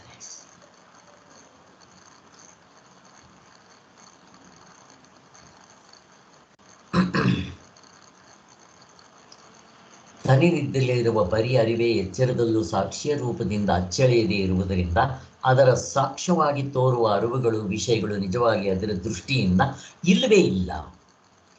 ಅವುಗಳು ಎರಡೂ ಮಿಥ್ಯೆಯೇ ಆಗಿರುತ್ತವೆ. ದೃಶ್ಯ ಪ್ರಪಂಚ ಅಂತ ಏನು ಹೇಳ್ತೀವೋ ಅರ್ಧ ಡಜನ್ ಇದೆಯಲ್ಲ, ಇದೇನಾಗಿದೆ? ಇದು ಮಿಥ್ಯೆ. ಅಂದರೆ ನಿಜವಾಗ್ಲೂ ಇಲ್ಲದೆ ಇರೋದು, ಹುಸಿ ತೋರಿಕೆ, ತೋರಿ ಹಾರೋದು. ಅದಕ್ಕೆ ಈ ಎಚ್ಚರ ತೋರುತ್ತೆ, ಹಾರುತ್ತೆ. ನಾನು ಕನಸಿಗೆ ಹೋದರೆ ಎಚ್ಚರ ಇರಲ್ಲ, ಕನಸಿಂದ ಇಲ್ಲಿಗೆ ಬಂದರೆ ಕನಸಿರೋಲ್ಲ, ಇದು ತೋರುತ್ತೆ. ಇನ್ನು ನಿದ್ದೆಗೆ ಹೋಗ್ಬಿಟ್ರೆ ಎರಡೂ ಇರೋದಿಲ್ಲ. ಆದ್ದರಿಂದ ಇವು ತೋರಿ ಹಾರುವುದು ಇರುತ್ತೆ, ಆಮೇಲೆ ಇನ್ನು ಸ್ವಲ್ಪ ಹೊತ್ತಿಗೆ ಇರೋದಿಲ್ಲ. ಅಂಥದ್ದನ್ನು ಸತ್ಯ ಅಂತ ಕರೀತೀರ ಸ್ವಾಮಿ. ಆ ದೃಷ್ಟಿಯಿಂದ ತೋರಿ ಹಾರೋದು, ಹುಸಿ ತೋರಿಕೆ ಅಂತ ಹಿಂಗೆಲ್ಲ ಹೇಳ್ತಾರೆ.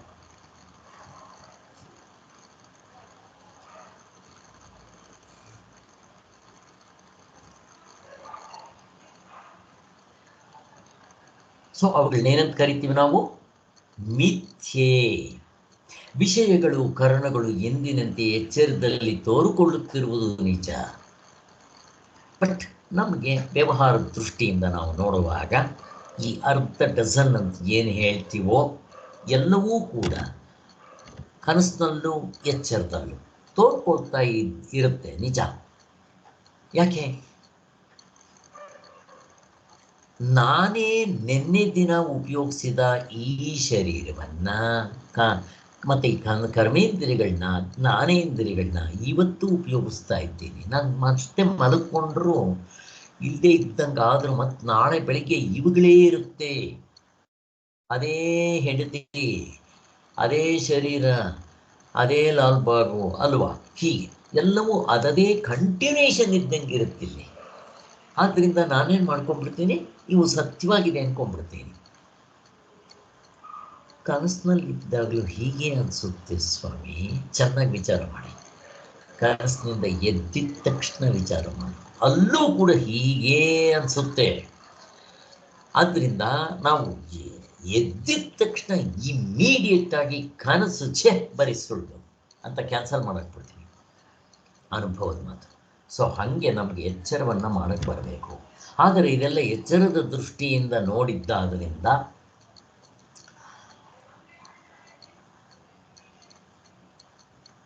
ನಮ್ಗೇನಾಗ್ತಾ ಇದೆ, ನೆನ್ನೆ ಇದ್ದಿದ್ದ ಶರೀರನೇ ಇವತ್ತು ಇದೆ, ನಾಳೆನೇ ಇರುತ್ತೆ, ನಾಡದ್ದು ಇರುತ್ತೆ. ಆವಾಗಲೇ ಎಷ್ಟು 73 ವರ್ಷದಿಂದ ಅದೇ ಶರೀರ, ಅದೇ ಹೆಂಡತಿ, ಅದೇ ಪ್ರಪಂಚ, ಅದೇ ಮನೆ, ಅದೇ ಕಾರು, ಅದೇ ಇವು ಮಾರಿದ್ರೆ ಚೇಂಜ್ ಆಗಿರುತ್ತೆ. ಅವುಗಳಾಗ್ತಾ ಇರೋದರಿಂದ ಇವೆಲ್ಲ ಯಾಕೆ ಹಿಂಗಾಗ್ತಾ ಇದೆ, ನಮಗೆ ಆ ನಂಬಿಕೆ ಬೇರೂರ್ಕೊಂಡ್ಬಿಟ್ಟಿದೆ. ಹೀಗಾಗೋದಕ್ಕೆ ಕಾರಣ ಏನು? ಎಚ್ಚರದ ದೃಷ್ಟಿಯಿಂದ ನೋಡ್ತಾ ಇರೋದ್ರಿಂದ, ಎಚ್ಚರದ ಮೇಲಿರುವ ಅಭಿಮಾನದಿಂದ. ಇದು ಎಚ್ಚರಕ್ಕೆ ಸೇರಿ ಹೋಗ್ಬೋದು. ಆದರೆ ನೀವು ಸುಷುಪ್ತಿಯ ಅನುಭವದಿಂದ ನೋಡ್ಕೊಳ್ರಿ, ಇದಕ್ಕೆ ಬೆಲೆ ಸಿಗೋದಿಲ್ಲ. ಆ ಸುಷುಪ್ತಿಯ ಅನುಭವವನ್ನು ಅಲ್ಲಗಳೆಯುವುದಕ್ಕೂ ಆಗೋದಿಲ್ಲ. ನಾವು ಘಡನಿದ್ರೆಯಲ್ಲಿದ್ದರೆ ಅಂತೂ ಇದರ ಸೊಲ್ಲಿಲ್ಲ, ಅಡ್ರೆಸ್ ಇಲ್ಲ, ಇದರ ಗಂಧ ಇಲ್ಲ, ಇದರ ಒಂದು ಆ್ಯಟಮ್ ಇಲ್ಲ ನಿದ್ದೆಯಲ್ಲಿ. ಹೇಗೆ ಇಲ್ಲಿ ಇದು ಕನಸಿಗೆ ಬರಲ್ವೋ, ಕನಸಿಂದ ಇಲ್ಲಿಗೆ ಬರಲ್ವೋ, ಹಾಗೆ ಇವೆರಡರದ್ದು ನಿದ್ದೆಗೆ ಬರಲ್ಲ. ಗಂಧ ಇರುತ್ತೆ ಸ್ವಾಮಿ, ಅದರ ವಾಸನೆ ಇರುತ್ತೆ, ಎಂಥದ್ದು ಮಾತಾಡಂಗಿಲ್ಲ, ಹಂಗಿರುತ್ತೆ. ಹಾಗಿರುತ್ತಲ್ವ, ಹೀಗೆ ನೋಡೋದು ಬರಬೇಕು. ಯಾಕೆ? ಗಾಢನಿದ್ರೆ ಅನುಭವದಿಂದ ಇವುಗಳನ್ನ ನಾವು ನೋಡಿದಾಗ ನಮಗಿನ್ನೂ ಸ್ಪಷ್ಟತೆ ಬರುತ್ತೆ.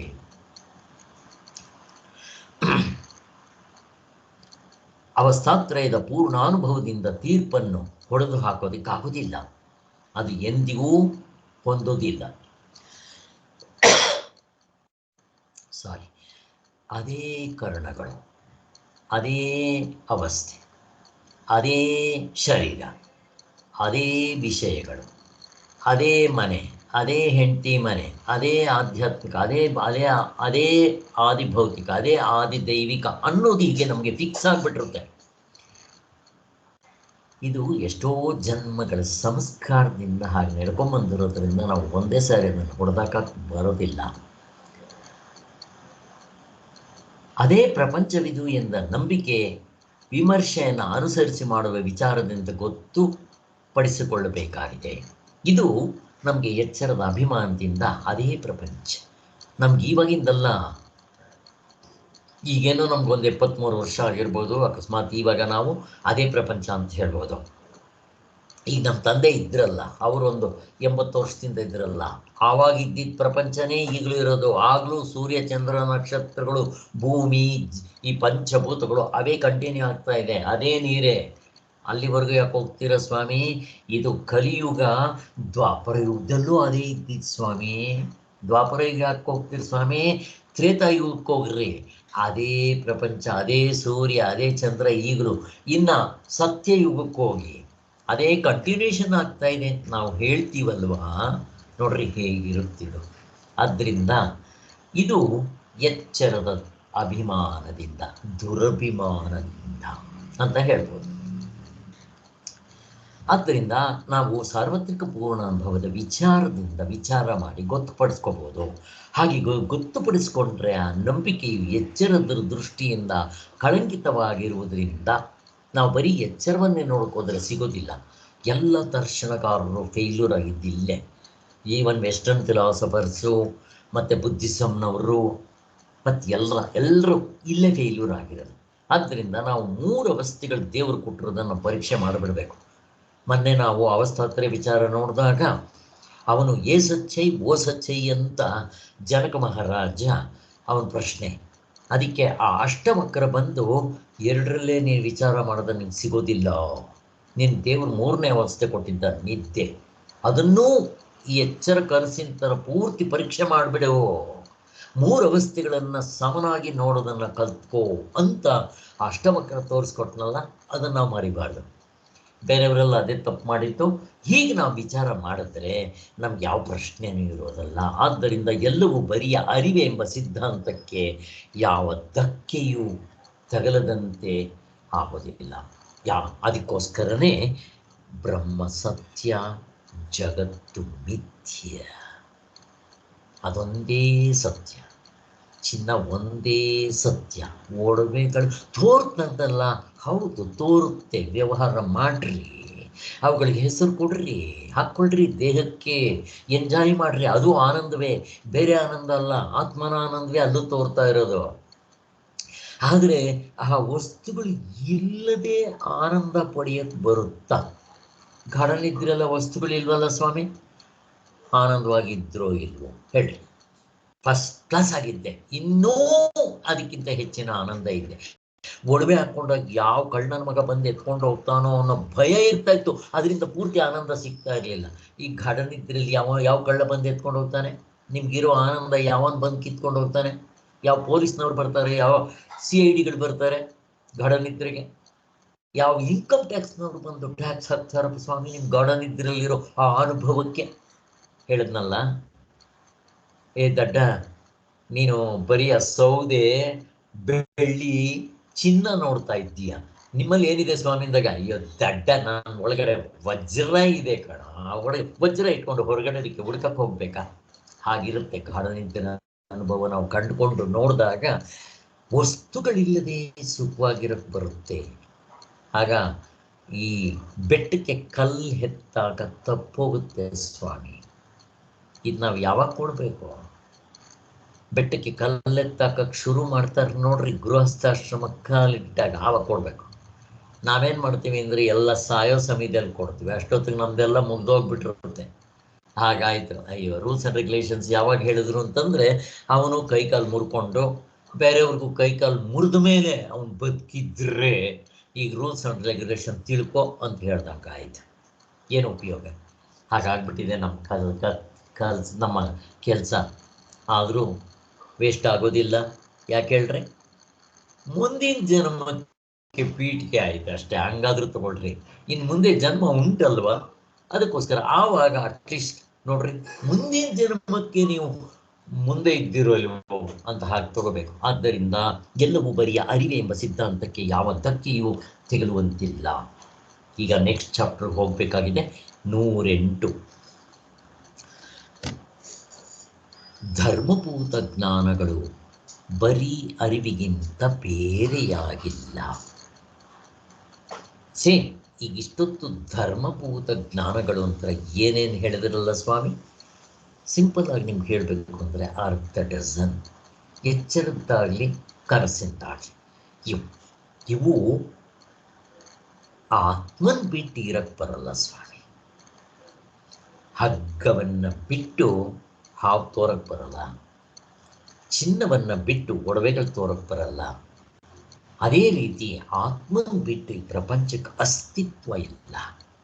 ಮಿಸ್ಕಿದ್ರೆ ಆತ್ಮನ ಮೇಲೆ ಸ್ಟ್ಯಾಂಡ್ ಪಾಯಿಂಟ್ ತಗೋಬೇಕು. ಇಷ್ಟಂತೂ ನಮಗೆ ಚೆನ್ನಾಗಿ ಅರ್ಥ ಆಯ್ತಲ್ಲ. ಆದ್ದರಿಂದ ಎಚ್ಚರದಲ್ಲಿರುವ ಧರ್ಮಭೂತ ಜ್ಞಾನಗಳು ಎಚ್ಚರದಲ್ಲೂ ಇದೆ, ಕನಸಿನಲ್ಲೂ ಇದೆ. ಇದು ಫಸ್ಟ್ ಶೋ, ಸೆಕೆಂಡ್ ಶೋ. ಬೇರೆ ಎಂದು ಇಟ್ಟುಕೊಳ್ಳುವುದರಿಂದಲೇ ಸುಷುಪ್ತಿಯಲ್ಲಿ ಅವು ಏನಾಗುತ್ತೆ ಅನ್ನೋ ಪ್ರಶ್ನೆ ಎತ್ಕೊಂಡಿತು. ನಾವೇನು ಮಾಡ್ತೀವಿ ಅಂದರೆ, ಎಚ್ಚರ ಬೇರೆ, ಕನಸು ಬೇರೆ, ನಿದ್ದೆ ಬೇರೆ, 3 ಅವಸ್ಥೆಗಳಿದೆಯಲ್ಲ. ಎಲ್ಲಿ 3 ಅವಸ್ಥೆಗಳು ಎಣಿಸ್ರಿ ನೋಡೋಣ. ಎಚ್ಚರ, ಕನಸು, ನಿದ್ದೆ. ಕೈ ಬೇಳೆ ಎಣಿಸ್ತೀರಿ ಸ್ವಾಮಿ, ಅವಸ್ಥೆ ಎಣಿಸ್ರಿ ಸ್ವಾಮಿ. ಈಗ ಎಚ್ಚರ ಇದೆಯಾ? ಇದೆ. ಕನಸೆಲ್ಲಿದೆ? ನಿದ್ರೆ ಎಲ್ಲಿದೆ? ಈಗಿಲ್ಲ. ಪಕ್ಕದಲ್ಲಿ ಇಡೋಕ್ಕಾಗುತ್ತೆ ನಿನಗೆ? ಆಗೋದಿಲ್ಲ. ಆದ್ದರಿಂದ ನಾವೇನು ಮಾಡ್ತೀವಿ ಅಂದರೆ, ಈ ಒಂದಿದ್ರಲ್ಲೇ ಎಲ್ಲ ಫೇಲ್ಯೂರ್ ಆಗ್ಬಿಡುತ್ತೆ. ಆದ್ದರಿಂದ ನಮ್ಮ ನಿಜವಾದ ನಾನೇ ದೃಶ್ಯ ಪ್ರಪಂಚವಾಗಿ ತೋರ್ತಾ ಇದ್ದೀನಿ, ಹಾಗೆ ತಗೊಳಕ್ ಬರಬೇಕು. ಆದ್ದರಿಂದ ಸುಷುಪ್ತಿಯಲ್ಲಿ ಅವು ಏನಾಗುತ್ತೆ ಅನ್ನೋ ಪ್ರಶ್ನೆ ಹುಟ್ಟೋ ಚಾನ್ಸಸ್ಸೇ ಇಲ್ಲ. ಅಲ್ಲ ಸ್ವಾಮಿ, ಎಚ್ಚರದಲ್ಲಿ ಸತ್ವ ಇದ್ದರೆ ಆಮೇಲೆ ಏನಾಗುತ್ತೆ ಅಂತ ಕೇಳ್ಬೇಕು. ಎಚ್ಚರದಲ್ಲಿ ಇವಕ್ಕೆ ಸತ್ಯತ್ವ ಇಲ್ವೇ? ಹೆಂಗ್ ಕೇಳ್ದಂಗಾಯ್ತು ಗೊತ್ತಾ?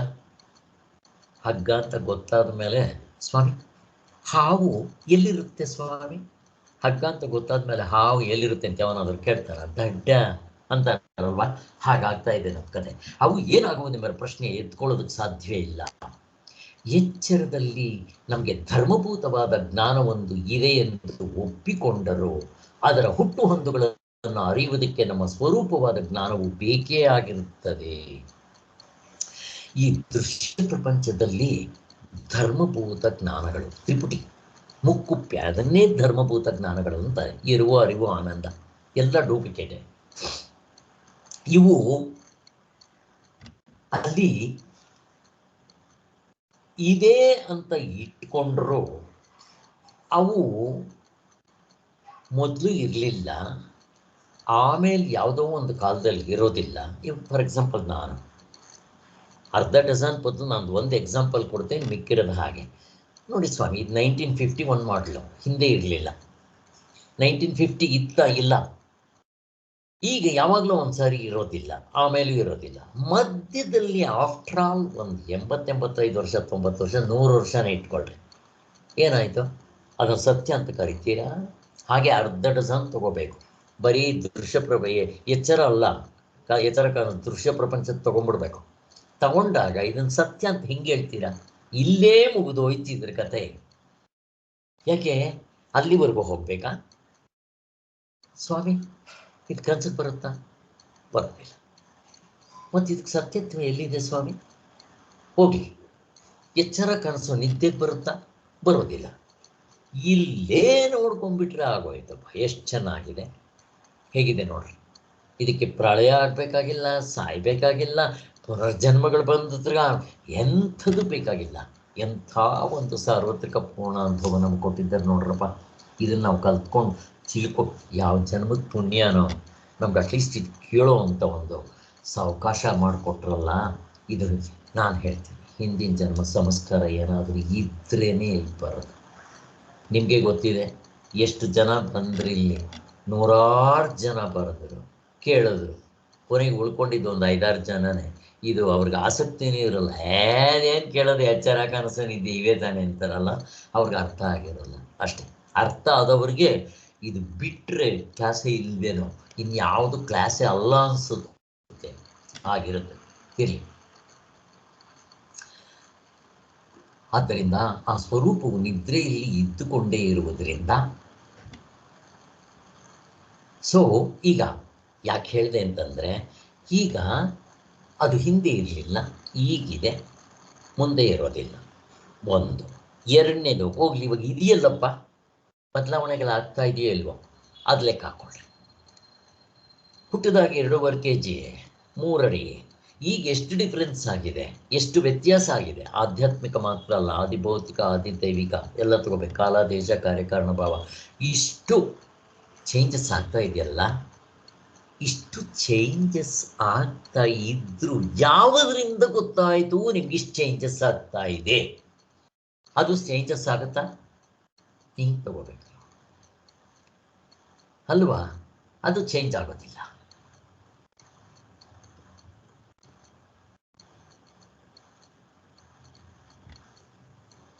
ಹುಟ್ಟು ಹೊಂದುಗಳನ್ನು ನೋಡ್ರಿ, ಇವೆಲ್ಲ ಒಪ್ಕೊಂಡ್ರು ಅದರ ಹುಟ್ಟು ಹೊಂದುಗಳು, ಮಾರ್ಪಾಡುಗಳು, ಈ ಬದಲಾವಣೆ ಆಗೋದು ಇಷ್ಟೆಲ್ಲ ಆಗ್ತಾ ಇರುತ್ತಲ್ಲ. ಇವೆಲ್ಲ ಆಗ್ತಾ ಇದೆ ಅಂತ ಯಾತ್ರಿಂದ ಗೊತ್ತಾಗ್ಬೇಕಾದ್ರು ಆ ಬರೀ ಅರಿವು, ಜ್ಞಾನ ಬೇಕಾಗುತ್ತಲ್ಲಪ್ಪ. ಆ ಜ್ಞಾನವನ್ನು ಹಿಡ್ಕೊಳ್ರಿ.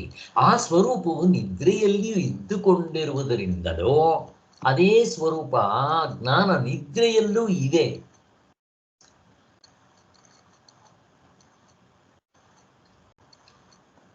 ಮಿಕ್ಕ ಜ್ಞಾನಗಳು ಎಚ್ಚರ ಕನಸುಗಳಲ್ಲಿ ಕಂಡುಕೊಂಡರೂ ಆಯಾ ಅವಸ್ಥೆಗೆ ಕಟ್ಟು ಬಿದ್ದಿರುವುದರಿಂದ ನೋಡ್ರಿ, ನಿಮ್ಮ ಗಾಢನಿದ್ರೆಯಲ್ಲಿರೋ ಅರಿವು ಕಟ್ಟು ಬಿದ್ದಿಲ್ಲ. ಅದು ಬರೀ ಘಡನಿದ್ರೆಯಲ್ಲಿ ಮಾತ್ರ ಇರೋದಲ್ಲ, ಎಚ್ಚರದಲ್ಲೂ ಇದೆ. ಆತ್ಮ ಎಚ್ಚರದಲ್ಲಿಲ್ವಾ? ಇದ್ದಾನೆ. ಕನಸಿನಲ್ಲಿಲ್ವಾ? ಇದ್ದಾನೆ. ಮತ್ತೆ ಹೆಂಗಿದ್ದಾನೆ ಅವನು? ಪೂರ್ಣಮದಂ ಪೂರ್ಣಮಿದಂ. ನಿದ್ರೆಯಲ್ಲಿ ಹೇಗೆ ಪೂರ್ಣವಾಗಿದ್ದಾನೋ ಎಚ್ಚರದಲ್ಲೂ ಅಷ್ಟೇ ಪೂರ್ಣ, ಕನಸಿನಲ್ಲೂ ಅಷ್ಟೇ ಪೂರ್ಣ. ಹೇಗೆ ಹೇಳ್ತೀರಾ?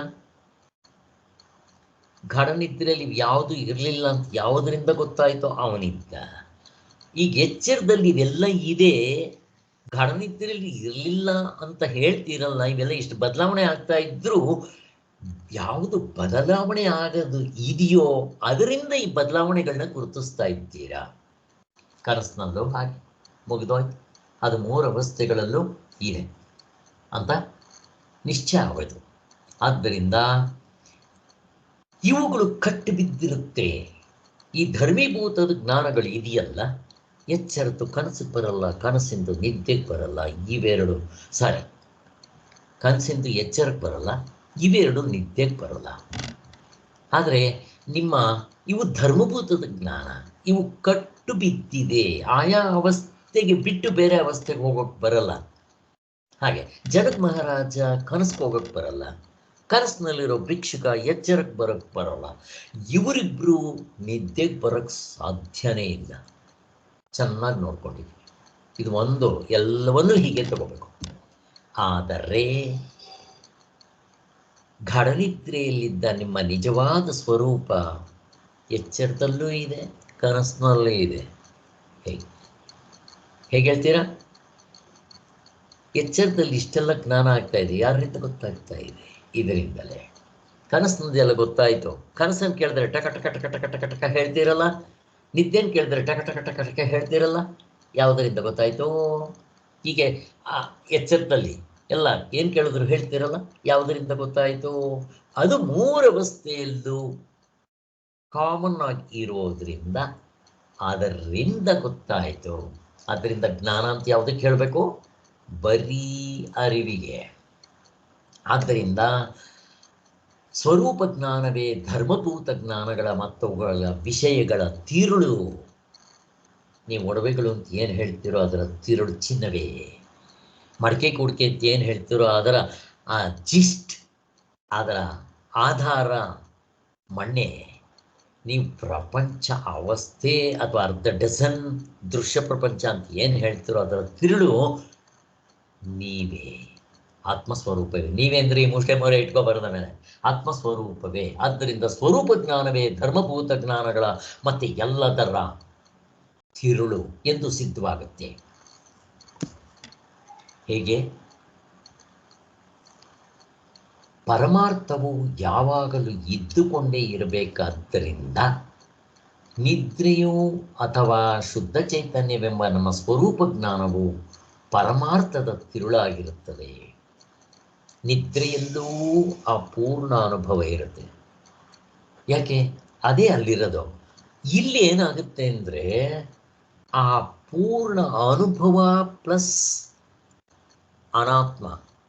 ಹೇಗೆ ಆ ಪಿಕ್ಚರು ಆಫ್ ಆದಾಗ ಇಂಟರ್ವೆಲ್ನಲ್ಲಿ ಬರೀ ಸ್ಕ್ರೀನ್ ಇರುತ್ತೆ, ಅದೇ ಪಿಕ್ಚರ್ ರನ್ ಆಗುವಾಗ ಸ್ಕ್ರೀನು ಮತ್ತು ಪಿಕ್ಚರ್ ಕಲಬೆರಕೆ ಆಗುತ್ತೆ. ಅಂದರೆ ಈ ಪಿಕ್ಚರ್ ಮೇಲೆ ಸ್ಕ್ರೀನ್ ಮೇಲೆ ಪಿಕ್ಚರ್ ಬೀಳ್ತಾ ಇರುತ್ತೆ. ಅದಕ್ಕೆ ನನಗೆ ಗೊತ್ತಾಗೋದು. ಹಾಗೆ ಎಲ್ಲಿ ಆ ಪಿಕ್ಚರ್ನ ಪ್ರೊಜೆಕ್ಟರ್ನ ನೀವು ಗಾಳಿಗೆ ಆಕಾಶಕ್ಕೆ ಬಿಟ್ಟು ನೋಡ್ರಿ, ನೋಡೋಣ ಕಾಣಿಸುತ್ತಾ? ಏನು ಕಾಣೋಲ್ಲ. ಆದ್ದರಿಂದ ಆ ಸ್ಕ್ರೀನ್ ಅನ್ನೋದು ಪಿಕ್ಚರ್ ರನ್ ಆಗಲಿ ಆಗದೇ ಇರಲಿ, ಫಸ್ಟ್ ಶೋ ಆಗಲಿ ಸೆಕೆಂಡ್ ಶೋ ಆಗಲಿ, ಅದು ಇದ್ದೇ ಇರುತ್ತೆ. ಫಸ್ಟ್ ಶೋ ರನ್ ಆಗ್ತಾ ಇದೆ, ಸ್ಕ್ರೀನ್ ಹಾಗೇ ಇರುತ್ತೆ. ಸೆಕೆಂಡ್ ಶೋ ರನ್ ಆಗ್ತಾ ಇದೆ ಅಂದರೆ ಕನಸು, ಸ್ಕ್ರೀನ್ ಹಾಗೇ ಇರುತ್ತೆ.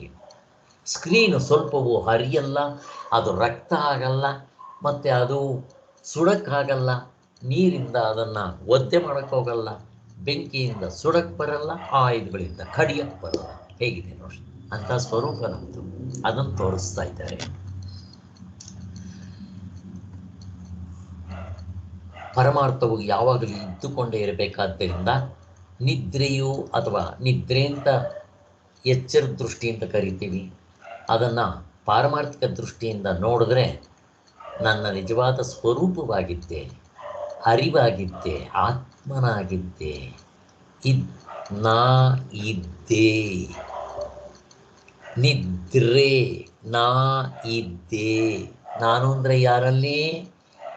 ಎಚ್ಚರದ ಈ ಜನಕ ಮಹಾರಾಜ ಮುಷ್ಟಿಮೋರ ಅಲ್ಲ, ಕನಸಿನ ಭಿಕ್ಷುಕ ಅಲ್ಲ. ನನ್ನ ನಿಜವಾದ ಸ್ವರೂಪ ಪಿಕ್ಚರ್ ಅಲ್ಲ, ಅಲ್ಲಿ ಬರೀ ಸ್ಕ್ರೀನ್ ಅಲ್ವಾ, ಬರೀ ಅರಿವು ಅಂತ ಹೇಳ್ತೀವಲ್ಲ, ಹಾಗೆ. ಚೆನ್ನಾಗಿ ಅರ್ಥ ಆಗ್ತಾ ಇದೆಯಲ್ವ ಇವಾಗ? ಆದ್ದರಿಂದ ಈ ಶುದ್ಧ ಚೈತನ್ಯವೆಂಬ ನಮ್ಮ ಸ್ವರೂಪ ಜ್ಞಾನವೇ ಪರಮಾರ್ಥವೆಂದಾಗುತ್ತೆ. ಸೊ ನಮ್ಮ ಇದನ್ನು ಪರಮಾರ್ಥ ಜ್ಞಾನ, ಪರಮಾರ್ಥ, ಈ ಶುದ್ಧ ಚೈತನ್ಯವು ಎಚ್ಚರ ಕನಸುಗಳಲ್ಲಿರುವ ಸಾಕ್ಷಿ ಬಿಡಿ ಅರಿವುಗಳು, ಅವುಗಳ ವಿಷಯಗಳು, ಕಾರಣಗಳು ಇಷ್ಟಕ್ಕೂ ಸಮಾನವೆಂದಾಗುವುದು. ಹೇಗೆ ದೃಶ್ಯ ಪ್ರಪಂಚದಲ್ಲಿ ಫಸ್ಟ್ ಶೋ ಸೆಕೆಂಡ್ ಶೋ ನೋಡಿದಾಗ ಸ್ಕ್ರೀನ್ ಇದ್ದೇ ಇರುತ್ತೆ, ಅದ್ರ ಮೇಲೆ ಪಿಕ್ಚರ್ ಬೀಳ್ತಾ ಇರುತ್ತಲ್ಲ, ಹಾಗೆ ಇಲ್ಲಿ ಎಚ್ಚರದಲ್ಲೂ ಕೂಡ ಆ ಆತ್ಮ ಅನ್ನೋ ಸ್ಕ್ರೀನ್ ಇದ್ದೇ ಇರುತ್ತೆ, ಅದರ ಮೇಲೆ ಎಚ್ಚರದ ಪ್ರೊಜೆಕ್ಟ್ ಬೀಳ್ತಾ ಇದೆ, ಅರ್ಧ ಡಜನ್. ಕನಸಿನಲ್ಲೂ ಹಾಗೆ. ಆದ್ದರಿಂದ ಇವೆರಡರಲ್ಲಿ ಯಾವುದು ಮುಖ್ಯ ಆಯಿತು? ಆ ಸ್ಕ್ರೀನ್ ಅನ್ನೋದು ಹೇಗೆ ಮುಖ್ಯವೋ ಹಾಗೆ ಇಲ್ಲಿ ನಾವು ಆತ್ಮ ಅಂತ ಏನು ಕರಿತೀವೋ, ಎರವು, ಅರಿವು, ಆನಂದ, ನಿತ್ಯ ಶುದ್ಧ ಬುದ್ಧ ಮುಕ್ತ ಸ್ವರೂಪ ಅಂತ, ಅದು ಮುಖ್ಯ ಅನ್ನೋದು ಹೇಳ್ತಾ ಇದ್ದಾರೆ.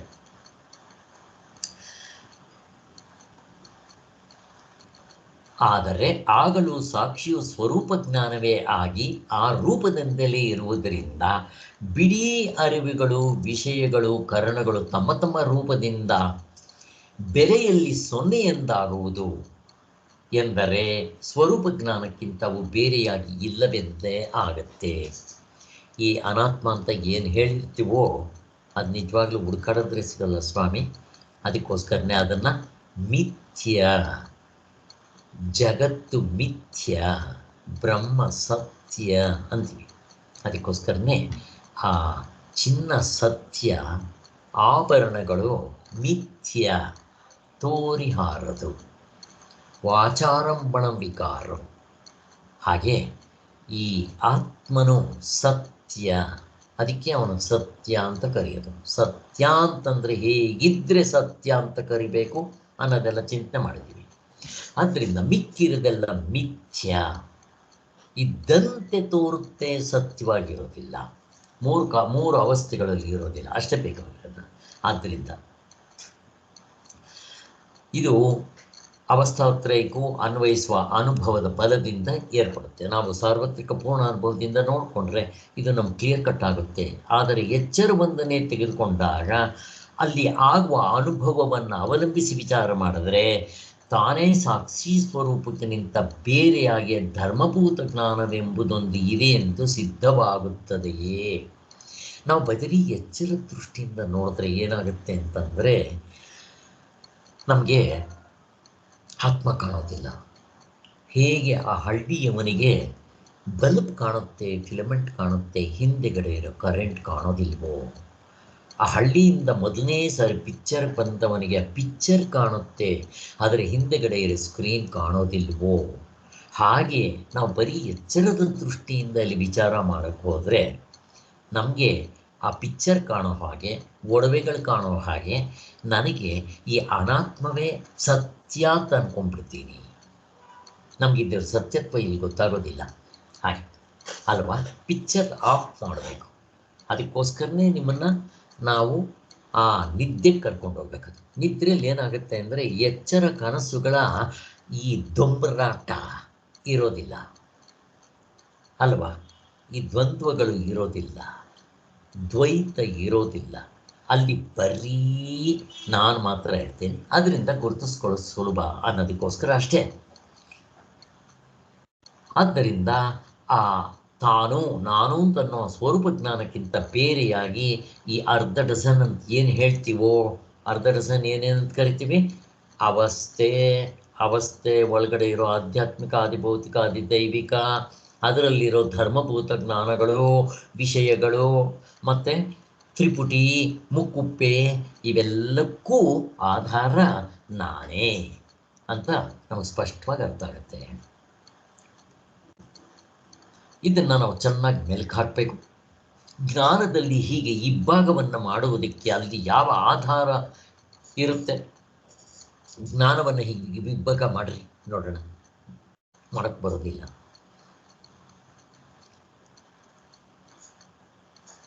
ಜ್ಞಾನ ಒಂದೇ ಇರೋದು. ಈ ವಿಭಾಗ ಎರಡು ಎಲ್ಲಿ ಮಾಡ್ತೀರಾ? ದೃಶ್ಯ ಪ್ರಪಂಚದಲ್ಲಿ ಮಾಡ್ಬೋದು, ದ್ವೈತದಲ್ಲಿ ಮಾಡ್ಬೋದು. ಆದರೆ ಒಂದೇ ಇರೋದನ್ನ ಅದು ಒಂದು ಅಂತ ಅನ್ನೋದು ತಪ್ಪಾಗತ್ತೆ. ಎಚ್ಚರದ ದೃಷ್ಟಿಯಿಂದ ಅದು ಒಂದೇ ಅಂತ ಹೇಳೋದು, ಏಕಮೇವ ಅದ್ವಿತೀಯಂ ಅಂತಾನೆ ಹೇಳೋದು. ಅಲ್ಲಿ ವಿಭಾಗ ಹೇಗೆ ಮಾಡ್ತೀರಾ? ಮಾಡಕ್ಕೆ ಬರೋದಿಲ್ಲ ಅಂತ ಹೇಳ್ತಾರೆ. ಆದ್ದರಿಂದ ಅದು ಒಂದೇ ಸತ್ಯ, ಬ್ರಹ್ಮ ಸತ್ಯ, ಜಗತ್ತು ಮಿಥ್ಯ. ಜಗತ್ತು ಅಥವಾ ದ್ವೈತದಲ್ಲಿ, ದೃಶ್ಯ ಪ್ರಪಂಚದಲ್ಲಿ ನೀವು ಹೇಳ್ರಿ ವಿಭಾಗ ಮಾಡ್ಬೋದು.